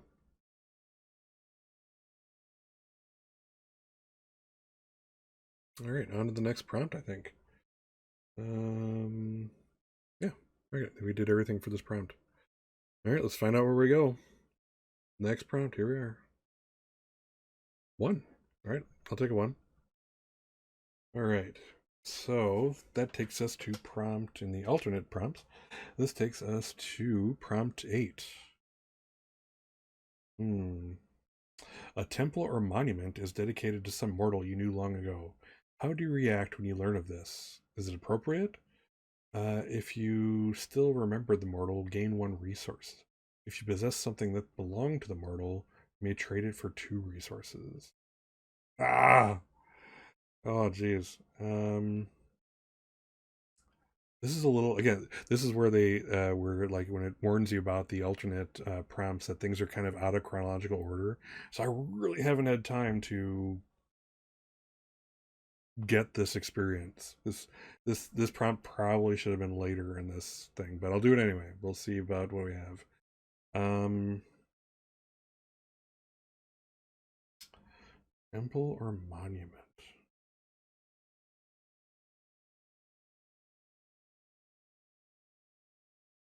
Let's see. Let's for kicks. Let's look over my uh characters. Maybe something here. Um, and it has to be immortal. Damn it! It'd be so much easier doing an immortal here. Let's see here.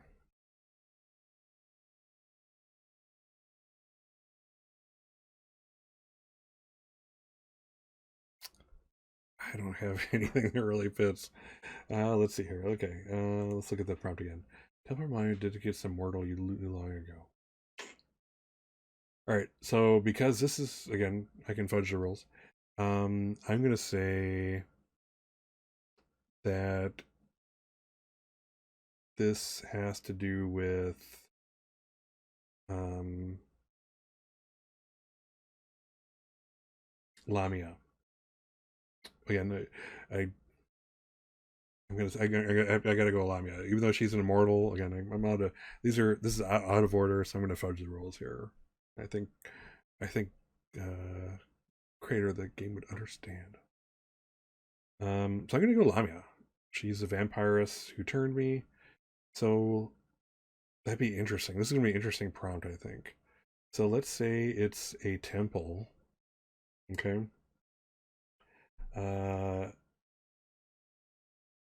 let's see here. All right. So let's say, okay, this is a temple to Lamia, and she, she's.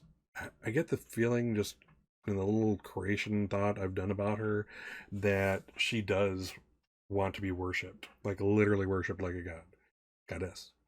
Um, so I'm gonna say that there's this little. You kind of have to go off the beaten path to find it. But there is this little temple um, where, like, maybe 3 generations ago, she came by and decided to be merciful um, on some women. Like their men had all been killed in some battle or disease or something, and she found that these these women were you know like kindred spirits. They were just trying to. They were trying to survive in this wilderness that they weren't born into.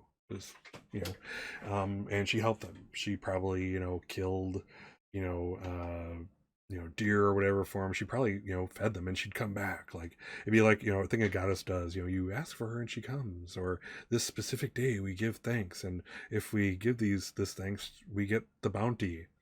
So like for years, over like 3 or 4 generations, she probably would come back and like, check on them. I get the feeling this is her kind of domain, this kind of general region. Um, so specifically every year she'd come by and check on them and see how they're doing, and assuming that they, gave the proper uh, sacrifice or whatever, she would like, find, you know, animals for them to eat, kill animals, leave them at the doorstep type of thing. And all praise to Lamia. So yeah, I'll go, but basically I'll go there and I'll immediately recognize the reference to her that these people are talking about. Again, this is this little thing. They're not proselytizers. They just have this temple to. This is a place where they bring the sacrifice. And I don't want to say it's actually like a person because Lamia wouldn't go that direction. She can get her own blood. She doesn't need mortals to bring her blood. She'd want to kind of leave it along the route, kind of like the same general idea of like, Roman and, the Roman Greek gods, sacrifice a bull and I will come and give you even greater bounty. This is where they like do the sacrifice of the animal or something very pagan, you know, in this time. And so I'll go in and I'll immediately recognize her, scent, if you will, in, literally and figuratively on the place, and make conversation with the women in the temple, and kind of make it, known that, I knew Lamia. And I may even like take off my like gloves, or my, my wristbands, whatever I have on my wrists, and kind of show them the ever bleeding marks that she left me. And like, you can almost, as you look at them, you can almost see her teeth marks. So they probably have like, this is probably like a recognizable dental mold somewhere around here. So they immediately give me something. So the question is, what, kind of in supplication to me, knowing this goddess, being, this close, I'm a child of the goddess, if you will. What would they give me? Um, let's see. What do they have in their power to give me? I will say, oh man, this is a tough one. So I'm gonna claim the resource here, because I know this immortal. I'll gain a resource, because I don't have anything that belong to them besides myself, so I don't get to. But I'm thinking, geez, let's go with.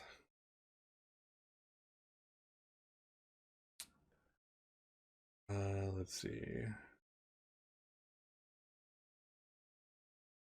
I'm gonna say like something they don't have use for, which is like gold. I'm gonna get like some gold coins. Out here they don't. They're in the middle of nowhere. They don't have a need for like money. They barter for everything. Some at some point they probably got a couple gold coins or something, just because, doing one thing or another. Um, so yeah, let's say 2 gold coins. Let's see here. Let's go to resources. Let's see here. Oh, jeez. All right, so this is 2 gold coins.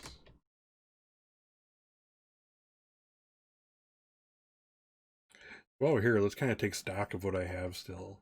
I have my camping kit, so I probably carry that in a pack on my back.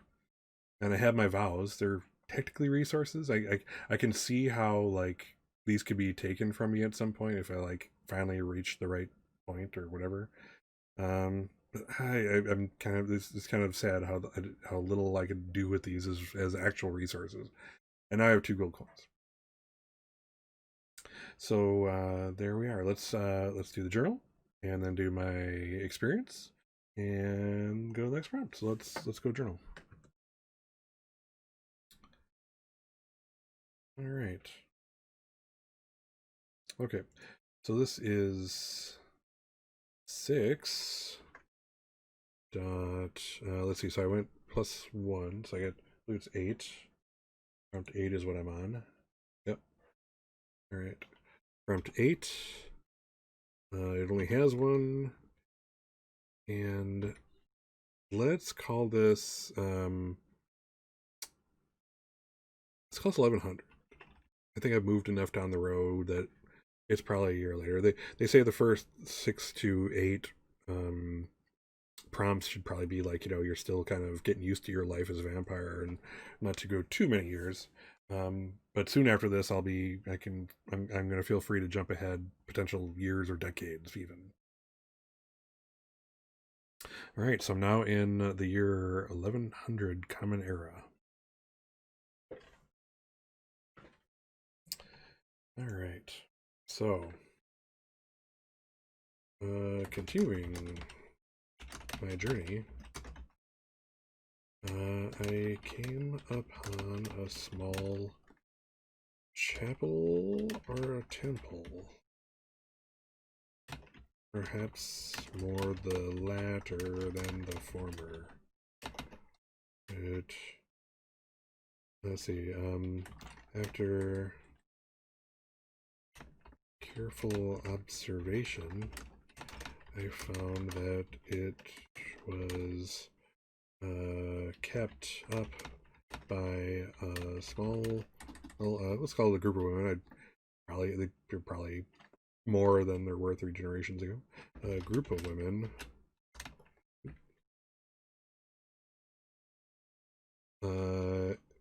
in supplication to a pagan goddess known as Lamia. Looking more closely at the temple, I saw her marks and smelled her scent on everything. She had made of herself a goddess of prosperity who would aid these women in times of hardship, and annually when they made a sacrifice to her of animal blood to her, for which she would award them a feast of animal flesh. Let's go like that. On which to survive. After showing them my own marks from Lamia, they fawned over me and offered me tribute in the form of the only 2 gold coins that they had amongst themselves.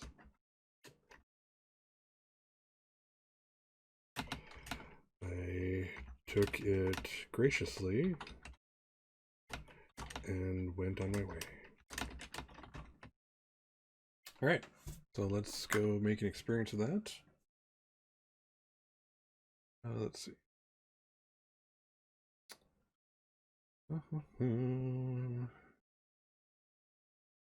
Okay, memories. Let's see. So this is a Lamia memory. So, wow, this is a tough one. I have a feeling I'm gonna get rid of a memory, and then because there's really, unless I see it gets more like Lamia prompts nearby, that one will go away real quick too. So the question was, which of the, does it fit under any of these? Oh wait, so, oh, you know what? I don't know. So this is like, this memory is like who I am, but I also mentioned how I'm an orphan. And these people consider me a son of Lamia. So is it reasonable that these fit together? I'm not sure if that's a stretch. If it's like origins, if it's, you know, I had a second origin.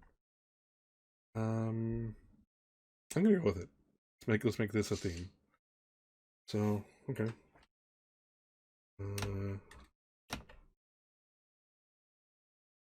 Oh, Lappy says, sure, they become sort of a found family, perhaps. Yeah, that's kind of an interesting call too. They're, in a way, well, I am the son of the goddess. They aren't. They're just supplicants. But yeah, it's interesting. Good call. Let's see here. So let's see. Stumbling upon a temple to Lamia. I am given tribute after being recognized as her child. And how does it make me feel?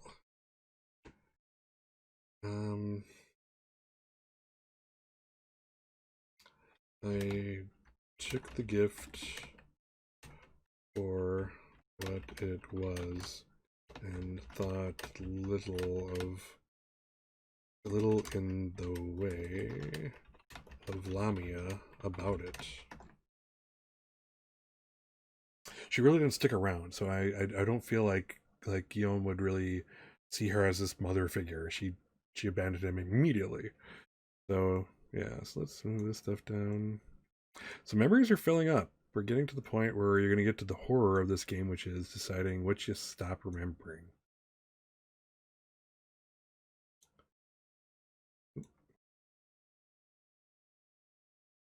All right. Excellent.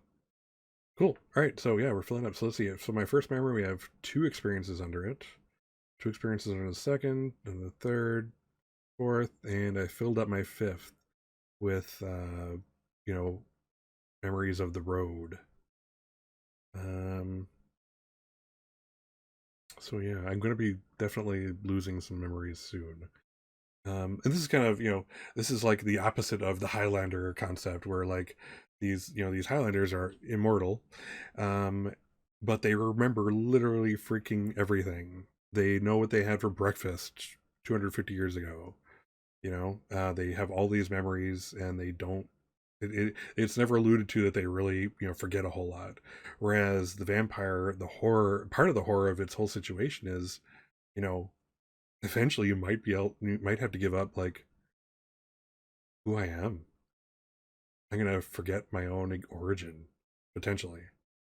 I mean, there are ones I'm more willing to give up here, but yeah. So that's kind of like where the horror of the game kind of kicks in. Very interesting. All right, so that was the prompt. Let's. I think it's time to go to do one. Okay, roll well, dice. Roll well. 4. All right, we're moving forward. I'm glad we didn't get a repeat. All right, so we were on 8 of the alternate prompts. 8 plus 4 is 12. Oh, this one actually has several parts. Um, Interesting. Oh, that's weird. Okay, so this is again, these are kind of cool. So the alternate prompt for number 12 is you begin to burrow. What drives you to shift the earth, sliding ever downwards towards the core of the planet? Create a skill. So yeah, I mean, part of part of oh, actually, before I continue, Lobby is losing memory of who you are is pretty major. It's kind of leaves you in a strange place moving forward in a good way. Yeah, it's like, but again, it's like horror. It's like imagine knowing everything you know about yourself from 3 years ago till today, but not remembering your mom's name or what she looked like, or that kind of thing. So your mom's right. So again, this kind of like I'm lost. I'm lost in time. That's rather deep. Yes. All right. So let's get back to this. To prompt 12. Um, so definitely one of his survival tactics to on the road. I mean, he has his camping kit, but does a vampire really want to depend on a raggedy old, used crusader's tent to shelter from the sun during the day? Probably not. One, a little hole in there, and suddenly you're on fire. Two, it's like recognizable. What happens if someone, a highwayman sees this off to the side of the road and decides you're easy pickings, or let's go through the tent real quick. You're dead. Bad things are going to happen. Um, so yeah, I think one of his survival tactics on the road home to the, or not home to the west, but to the west, would definitely be going underneath the ground, um, and clawing under, making room for him under the earth. Um, let's see, what is I want to make sure I answer the prompt. Let's see here. So you begin to burrow. What drives you to shift the earth, sliding over? Yeah. So I mean, survival is what's driving him to get under the earth. The earth is guaranteed, safety during the day. It's while under the ground, you're protected from the elements above the ground, generally speaking. it's generally cooler. Outside of like some freshly dug soil, there's nowhere for anyone to hunt you to, you know. So I think that's why. So, what are we going to call this skill? Um, let's see here. Let's here. All right, so let's go back to the character sheet where I have my skills, and let's figure this one out. Oh jeez. All right. Gosh, I don't know what to call this besides like burrowing. Uh, let's see here. Um, let's see.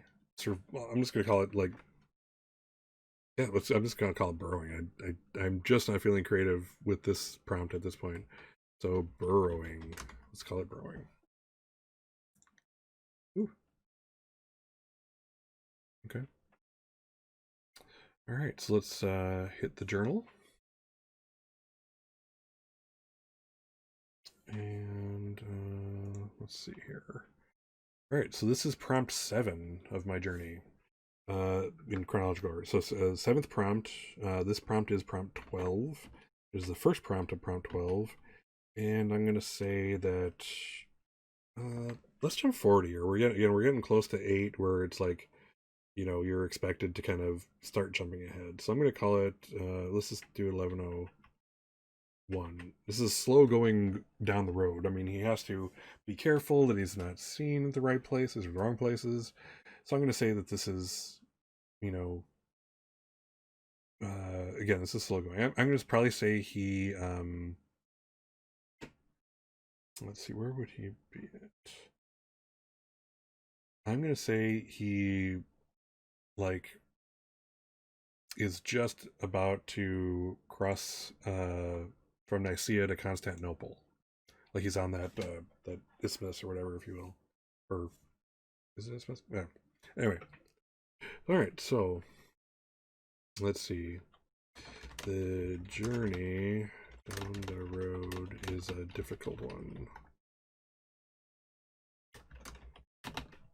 Survival is not just drinking blood, but avoiding those who would do him harm, as well as his mortal enemy, the sun.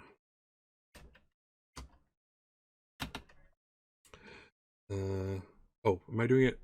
Oh, I'm doing it third person. Let's see. Let's see. Would do me harm. I want to do it in the first person, as well as my mortal enemy, the sun. I have become quite adept at burrowing beneath the earth to find my shelter during the daylight hours.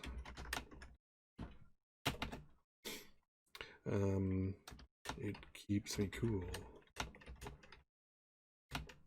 Leaves fewer clues behind to be hunted, and is guaranteed to keep me from the burn of the fiery orb in the sky. That's a quick one. All right, I'll take it though. All right, so let's see. Let's go back and let's create an experience for that. And I may just have to get rid of something. Let's see here. Well, okay, no, I'm still kind of the hardships of the road. I'm willing to put puppet here. That makes sense. The theme is, again, hardships of the road, surviving. Okay.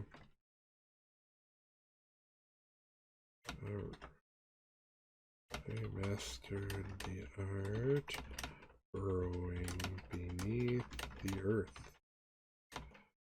It is my sanctuary during the day. Cool. That was a quick prompt, probably the fastest I've had so far. So let's see here. At the time, wow, we still have like 40 minutes before I'm done with the session. We're doing well. I was really concerned that this would last not long at all, but so far I have some faith in a decent run here. So let's see. Let's roll. See where I go. 7. All right. Let's see. So I'm on 12. 12 plus 7 is 19. Moving up on along the road.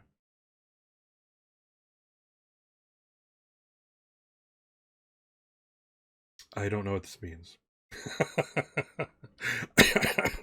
I don't call this nonsensical, but it's kind of like a non-prompt. So the prompt for 19 is sit quietly in the darkness, hear the creaks and drips. Close your eyes and rest this book in your lap. Wait for the sun to round the planet. Okay. That's you know what? Let's do this. It's a book. I'm gonna say again. This is a. I just don't see this as a worthy prompt unless something happens. I'm going to take what do you call it? A resource, a book. So this book does something to me. That I'm sitting quietly in darkness, just with it in my lap, and kind of contemplating it.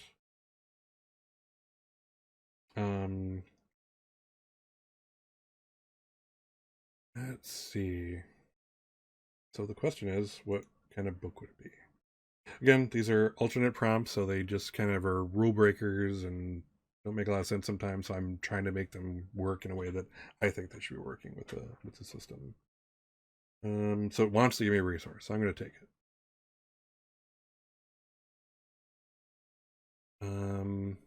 The question is, what is this book?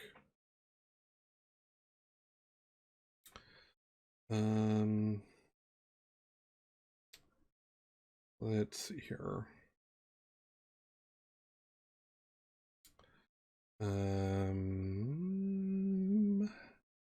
I think of what would be written around that time or earlier.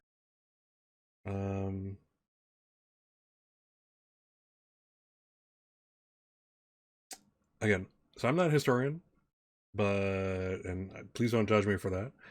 But I'm gonna say again, we're kind of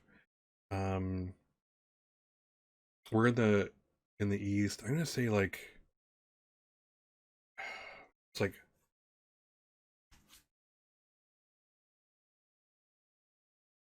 to me like a like a science book in Arabic. I think. Um, you know they Saracen or Arab world led in science for a great period. The great advances um, that will only be replicated in the West later. So I'm gonna say yeah, let's do like a science book in Arabic. I don't think I'll give it a name. A book in Arabic. He's spent so much time here. I'm gonna assume he knows language. The game doesn't really get too much into the language thing. I think it would be too hard to keep like skills going for every language to actually get use out of them, or rather to like not be completely inept in every area you went to as you ran around. Um, yeah, that's a science book in Arabic. So it's like this is maybe the first time he's learned that like all these advances. This is probably an older book too. It may have been off of one of his victims even on the road. In fact, I think it is. Um, and he kind of learns of these advances in technology, these things that they've learned, even maybe medicine.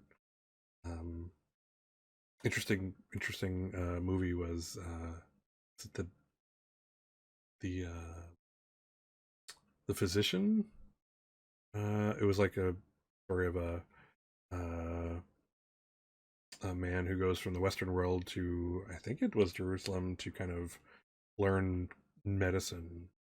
Had to kind of disguise himself as a Jew in order to do so, to get into that region safely and stuff. And he learned so much. His goal was to learn how to help people.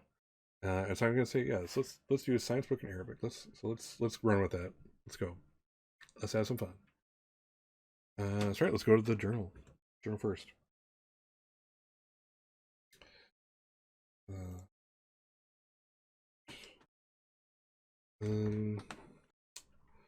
My victim from this evening was a traveling Saracen,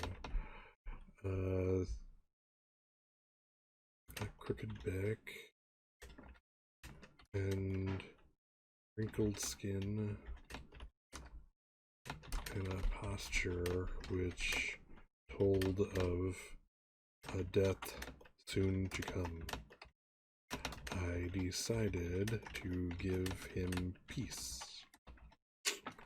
That's how I do it in my head. So, let's do this. So let's see. So this is the 8th prompt. Again, this is prompt 19. The first prompt of prompt 19. And let's keep it level 1. I'm still kind of like in Saracen lands.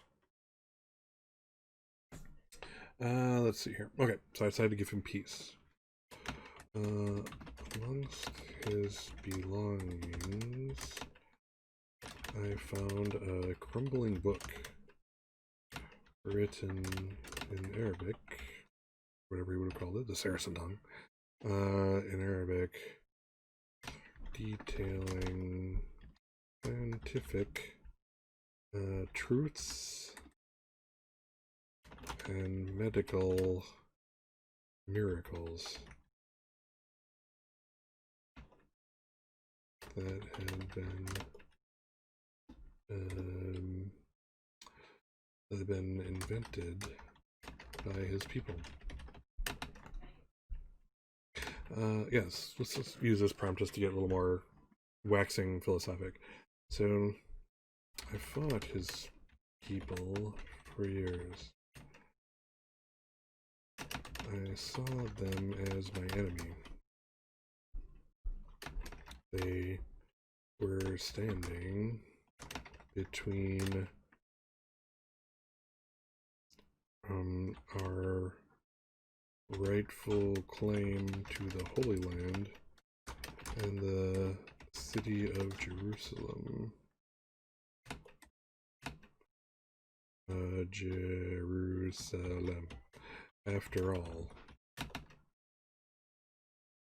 it was rare that I had opportunity to see them as a people other than just warriors and politicians, or what's called rulers. That's probably right. Of a foreign land.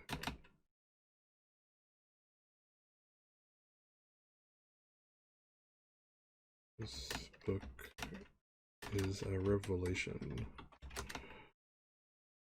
and I thank the old man for that, as he'd thanked me for my gift of peace to him. Dark, huh? All right. Let's do the experience for this, and then we'll go on to the next prompt. Let's see. Let's see here. Where are we? Okay, so memories. All right, I think I may be giving up some memories here.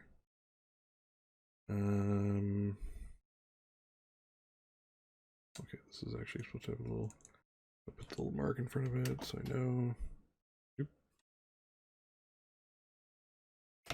There you go. Okay. Memories. All right. So does this fit under training? This is a stretch. This is like skill, learning about the world. I don't know. Is the road? I think.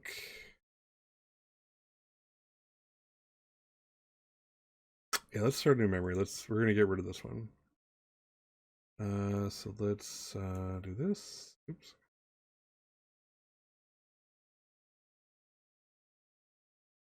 Cut this. And let's see if we can get it. I haven't actually tried this. I haven't had a reason to, but let's see if we can pop it into the forgotten memories. Oh no! Paste. Oh, that's a sad thing. Let's see. Let's see what I can do anyway. Memories. Paste here? No. Let's see here. Okay, so it's not lost. So let's try this again. Oh, I think I get it. I have to actually make a text box for it. All right, so forgotten memories, text, boom. There we go. Okay, that's better.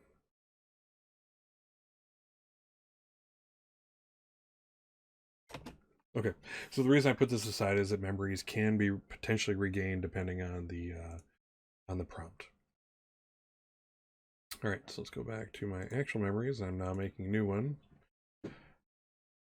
This. So, ah.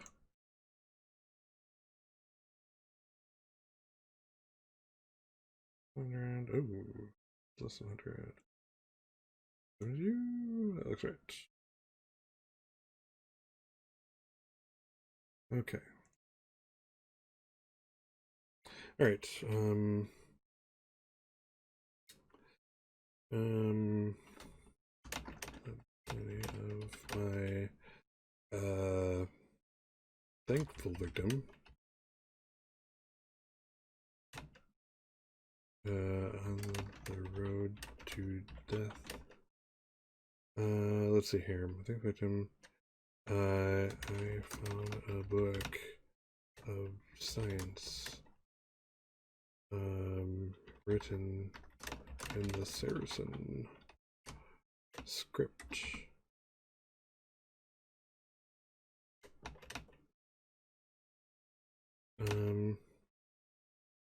It opened my eyes to other facets of nature of my former enemy. All right. Cool. All right, we're cruising along. So let's see, how many is that? That was 8 prompts. Wow, we're 8 prompts deep here, peoples. All right, let's go to the next. Oh, yeah, Lappy comments, dark but very fitting for Guillaume's story. Thank you. I think you're very right. You're very right. Let's see here. So let's just take, before we continue, let's just take a quick look at the memories that I lost. These are no longer mine, and I don't care. I don't think they're important enough to add to a diary. So yeah, Merchant Gregory is along the route. Oh, I'm gonna forget the Alchemist. Interesting. So this is where kind of things get a little more interesting in the sense of I like I can totally forget these characters. I'll have no memory of them. Like this guy, this immortal alchemist. When next, if I get rid of this, well, I did get rid of this. When next we meet, I won't know him. And there's just not enough. As much as I like the idea of remembering this meeting with this alchemist Dimitri, I don't think, again, it's just these 2 memories. This is one, if I could somehow keep this, I would. But this one I really don't care about. The Gregory the Merchant is, behind me in the wind probably right now. Maybe dead. So yeah, so I'll get rid of that. So this is sad to lose, but on the other hand, I think it's a good decision. Get rid of it. Okay, cool. So let's make a roll. See where this next prompt takes us. All right, -3. So let's see here. We were at 19. -3 is 16. Ooh, that's a really interesting one. Um, let's see. Okay, so the prompt is, again, we're using the alternate prompts. So anyway, those who are following along. 16 is what superstitions have been created about you? How do you hear of them? Create a skill that capitalizes on these fears. Um, interesting. What superstitions have been created about me? How do you hear of them? Um, Interesting. So that's a really great question. Let's see. All right. Hmm. All right. So what does wait one more time? What superstition did you create about you? How do you hear of them? Create a skill that capitalizes on these fears. Um, I'm gonna say that again. I think it starts with my that one prompt where I was, you know, I was waiting for people to fall asleep to really feed on them, and when I got to that inn where I met Victoria, I was, my one of my instincts was, ooh, pardon me, one of my instincts was to feed on the, the drunkenly asleep, crusaders. So maybe my thing is this like the dark squire or the sleep squire or something like that who comes to you in the middle of the night, and he probably hears us around like a fire of merchants probably on the road. Again, he doesn't kill everybody. But yeah, let's do that. He basically uh you know is now known as this creature who hunts the night and will get you while you're sleeping. It's almost like a kid's fairy tale, I think. So let's do this. Let's go to let's see. Let's go to character sheet. Let's make a skill. Now I am kind of happy that I'm up some stuff. I don't have a lot checked. I don't have anything checked at the moment. Um, and I have some resources. So I don't know if it's just my luck is holding up, or maybe these alternate prompts are kind of forgiving. So I don't know yet. We'll have to kind of keep playing to see. But let's do this. So text, and so I'm gonna do this. Prey on the sleeping. That's a skill. Oh, right in place too. Cool. All right, so let's go to the journal. We got a pattern going on here. All right. All right. All right. So this is prompt 9. This is prompt the ninth prompt we've done. The prompt we're at is 16. Yep. It's the first of this prompt, and let's. You know what? I'm at prompt 9. So let's skip forward let's skip forward a decade. Or you know what? Let's do 5 years. I'll do. It's a tough one because I want to give this seems like there should be enough time for him to gain this like the superstition to form up about him. And I am at that prompt where I can like start skipping ahead and be, the rules are okay with that. So let's add a decade on. So 11 common era. So 10 years later, um let's see. So right now, he in the course of years, he's gone down the road. I'm gonna say he's in Italy right now. Um, that makes sense. He has this vow he can make. Um, and you know what?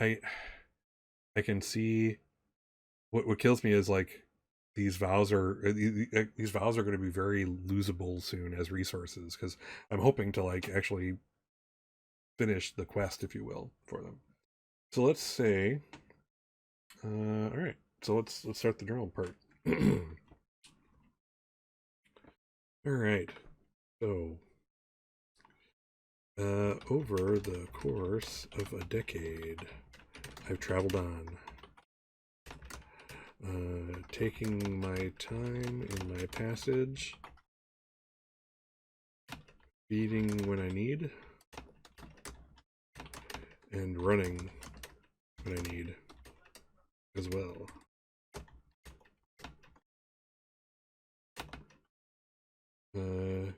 I've just crossed into the border with Italy.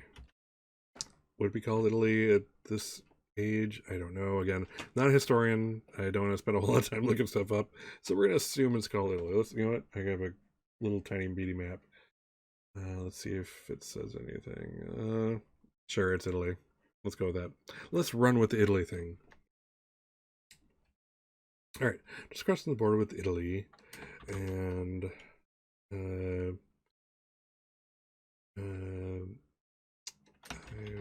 found a band of traveling wagons and merchants within them who are making their way north, opposite my route.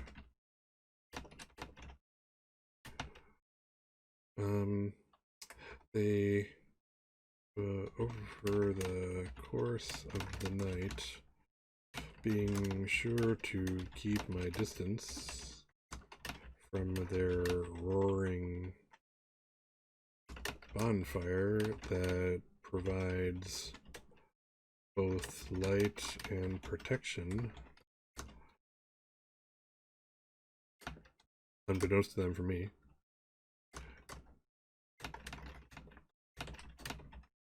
Because I'm going to say that, yeah, fire is potentially bad for vampires in this world that I've created here. So yeah, he's going to keep a distance from the fire.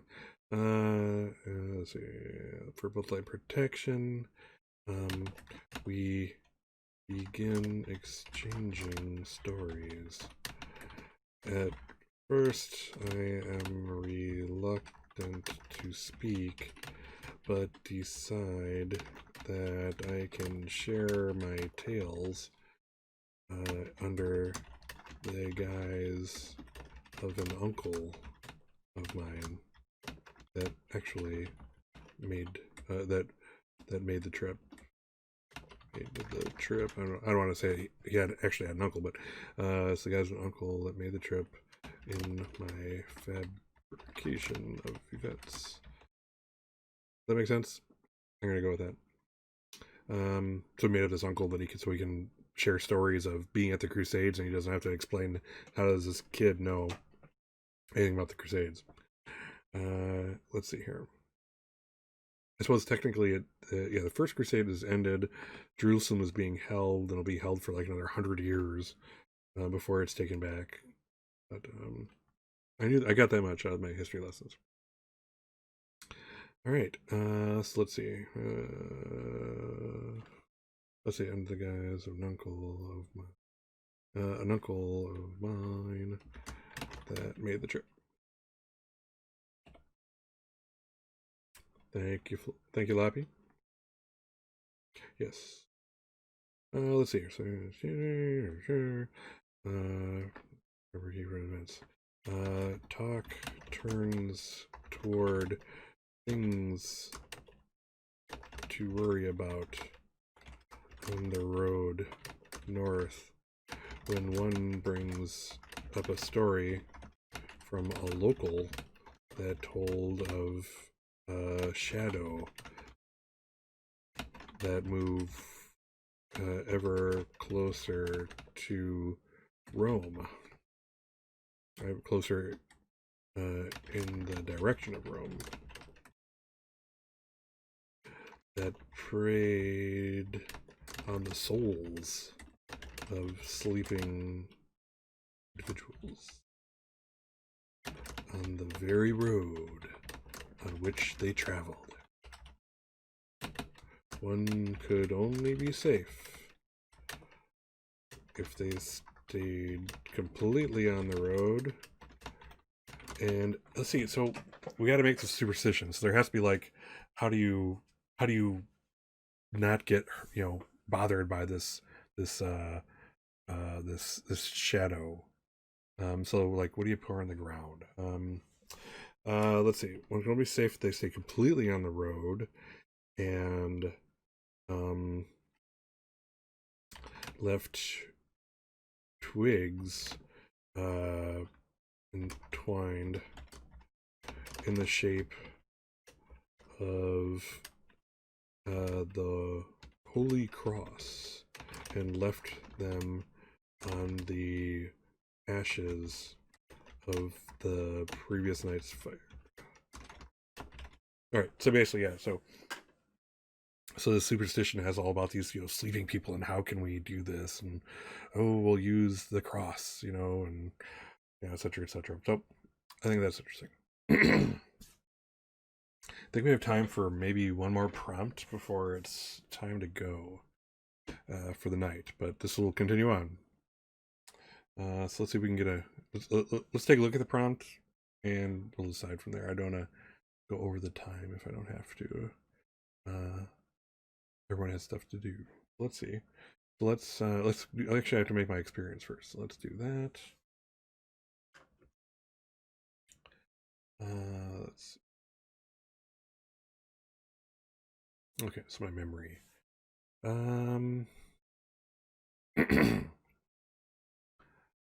Let's see. I do not. I'm gonna have to lose memory.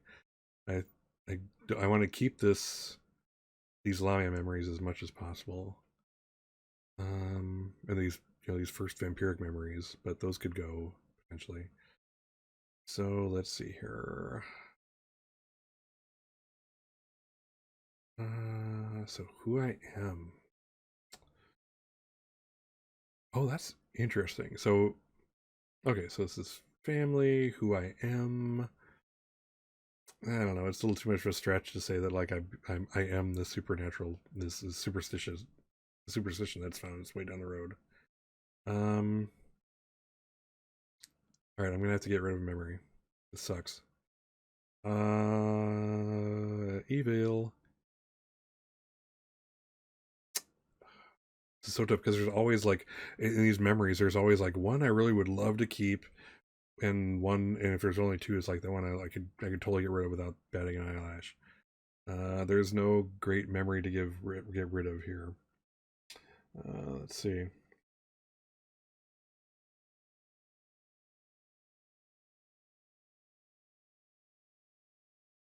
Hmm.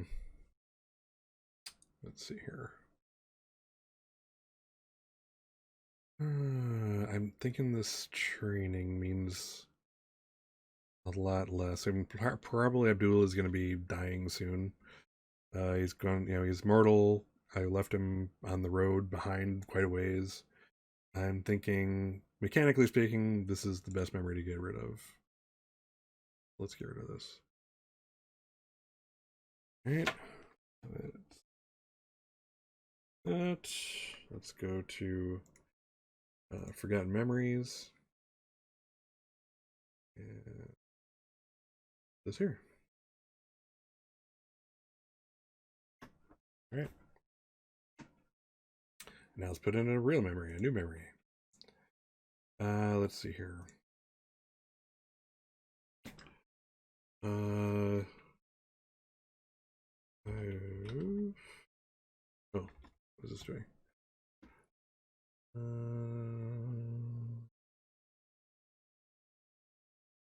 Let's see.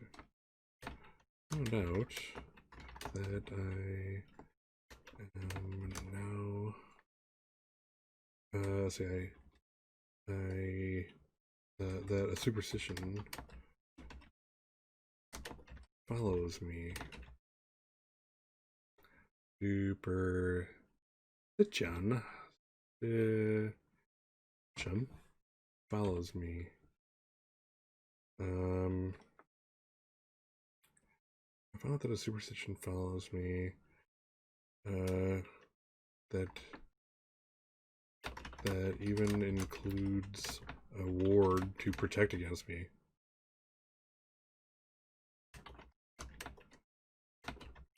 If they only knew.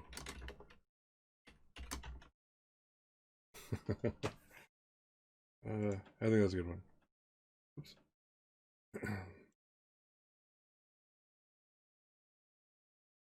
Oh, did I not take that with?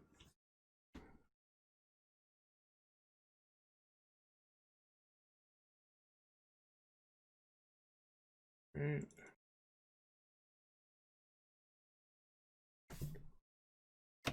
Okay. A little formatting fun. All right. I just don't think I have enough time for an extra prompt for tonight. So let's take a look how far we come. Let's start with main sheet here. So, okay. My name, Guillaume d'Avignon, common squire from France, serving a English knight. In his, preparation to be a good squire, he, learned horsemanship, swordsmanship. He knew how to serve. He's learned how to burrow, and he can prey on the sleeping. So again, I'm not sure if I'm getting lucky or if these alternate prompts are really forgiving, because I have like 1, 2, 3. I have like 5 skills right now, which is pretty sweet. At this point, knock on wood, my character will live for some time. Marks. So my wrists seep blood akin to stigmata. I wear gloves or wristbands to cover it, and that's all about his first when his maker Lamia tore into his wrists and originally made him into a vampire. All right, let's go to let's go to characters. So a bunch of characters. 10 years has passed, so let's do some record keeping here. Maybe it's time for somebody to have died of old age. It's like 12 years later since this. I'm gonna say the merchant. I think it's fair to say that he's gonna not be around anymore. He would have died. He was already an old man when I knew him, and he was from the west. The road back, probably not kind and fraught with all kinds of dangers, like me. So I can see him dying. Gregor the Merchant is dead. I'll leave these alone. So yeah, so I have Sir Terence of Bath, the knight who I was squired to. Reginald Pontarlier, swordmaster who enjoys too much drinking and whoring, who taught me how to sword fight in preparation for my time with Sir Terence. Gregory, who I knew from the root. Lamia, the vampires who turned me. Dmitri, an immortal alchemist who was in possession of his own philosopher's stone, maintaining his mortality for all time, for eternity. Abdul Al Fahad, a farmer who bested me in horseback riding and won my horse for me. Victoria, little thief who bested me in swordplay, in that she took advantage of my what do you call it? English is failing me. The word that means like I wasn't paying close enough attention, or could have been more careful. Carelessness. Carelessness. Thank you. I would have gotten that eventually. I did get that. So yeah, carelessness, and broke my sword. And he just found her very interesting and followed her. My resources. I lost a couple things. I lost my Papillon, my horse named Papillon. Longsword, both of those we talked about. I have my camping kit from when I was still a squire. I have 2 vows. One to Lamia, that I'd basically kill crusaders along the route. You know what? I'm in Italy. Crusaders aren't really walking those roads right now. I've been told to give this away, but I just feel like this has been fulfilled. I can't do any more crusader killing along this road because they're all they've returned home, or there's so few, or that kind of thing. So I'm going to call this. I'm going to let go of this resource. Maybe Lamia will bring it up at a future date. So I made a vow to a priest that I would say, or light a candle for him in a cathedral in Rome. So I'm heading there, working on it. Not the place I want to be under any circumstances as a vampire. I got a couple gold coins from a temple that was a temple to Lamia. Once they recognized that I was the son of Lamia, if you will, they gave me tribute, these 2 coins. And on the road, I met this old Saracen man, just totally elderly and in pain and just totally ready for death. I gave it to him. He thanked me, and I found this science book in Arabic on him that I found just fascinating. I I was able to kind of start seeing my enemy from a different perspective. They weren't just these, you know, sultans and warriors. There was more to them. There was this intelligence that was innate in them and their culture and their history.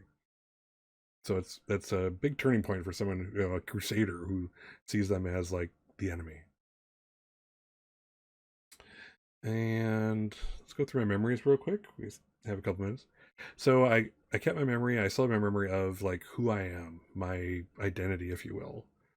Um, I'm Guillaume d'Avignon, an orphan who became a squire and a crusader. I'm also, for all intents and purposes, the child of the vampirist Lamia. Um, yeah, so I was a servant on the road to the Holy Lands. I was hard. The road between the West and the Holy Land is hard. Not for just me, but for Victoria, that's Sneak Thief. I've had in order to just to survive, I've had to learn how to burrow under the earth to survive. I found that I am my own legend with this superstition following me. Um, so here's again that the victim who I found the book with, and so far this is really just important to me. This is my origin as a vampire. It's almost more important to me than my origin as a mortal. Um, so yeah, so this is like this is, I suppose this is related to, yeah. So what ties this together? Maybe I'm reading it, I'm misremembering it. But yeah, so this is like again the hardships of the road, that type of thing.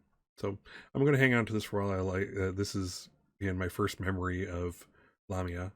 To lose this would be a tragedy, you know. I'm still not sure. I'm gonna have to think about this. I'm gonna take some time and figure out how does Guillaume feel about Lamia at this point. As he, I think I think I've been playing this as a new vampire who's just accepted. That's what he is. You don't go back. This is what he is. This is how he has to survive. He's been taught to survive. You know, so he will. He's a vampire. He's a vampire. Uh, yes, he does all the things that vampires do, and he's just kind of taken to it. It's his life now. Cool. Yep, so that's where we are. We made quite a bit of progress. I'm really happy with it. And Lobby, thank you for hanging the whole time and chatting. I really appreciate it. You're awesome, and I'd really love to hear about your story. Whenever if you end up like putting it somewhere, or when you eventually figure out OBS and the stream. But thanks, Loppy. I appreciate it. You've been a good companion this evening, and I will remember that. So, any other viewers, have a great night. And if you're watching this, so this is where I do my prompts. So, hi, or bye. I'm Scott of Scott's Case Files. If you're watching me on Twitch, and this is, by the way, this is not mascara. This is I actually have some cool snap camera thing going on here. I took it off. I'm a vampire. Anyway, so all my stuff is down below. If you're watching me right now, my link to Twitter, Discord, and YouTube. I have stuff on all those. I post my streams on YouTube and some other stuff. Otherwise, I really appreciate you watching. Think about following and to hit the little bell to see when I'm active. I'm going to try to keep my schedule up to date here on Twitch and elsewhere. But yeah, thank you to those who watched for joining me tonight. It was really cool. I'm so happy I'm playing this game, and it is just night one of this guy's journey. I have high hopes. But anyway, have a great night, and I will see you guys. Well, I'll see you next week with this same story. Thursdays I do right now. I do Tales from the Loop with my group. And Iron Monkey, thank you all for stopping by.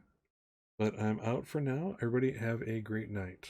Take care and be good to each other, and try not to become a creature of the night.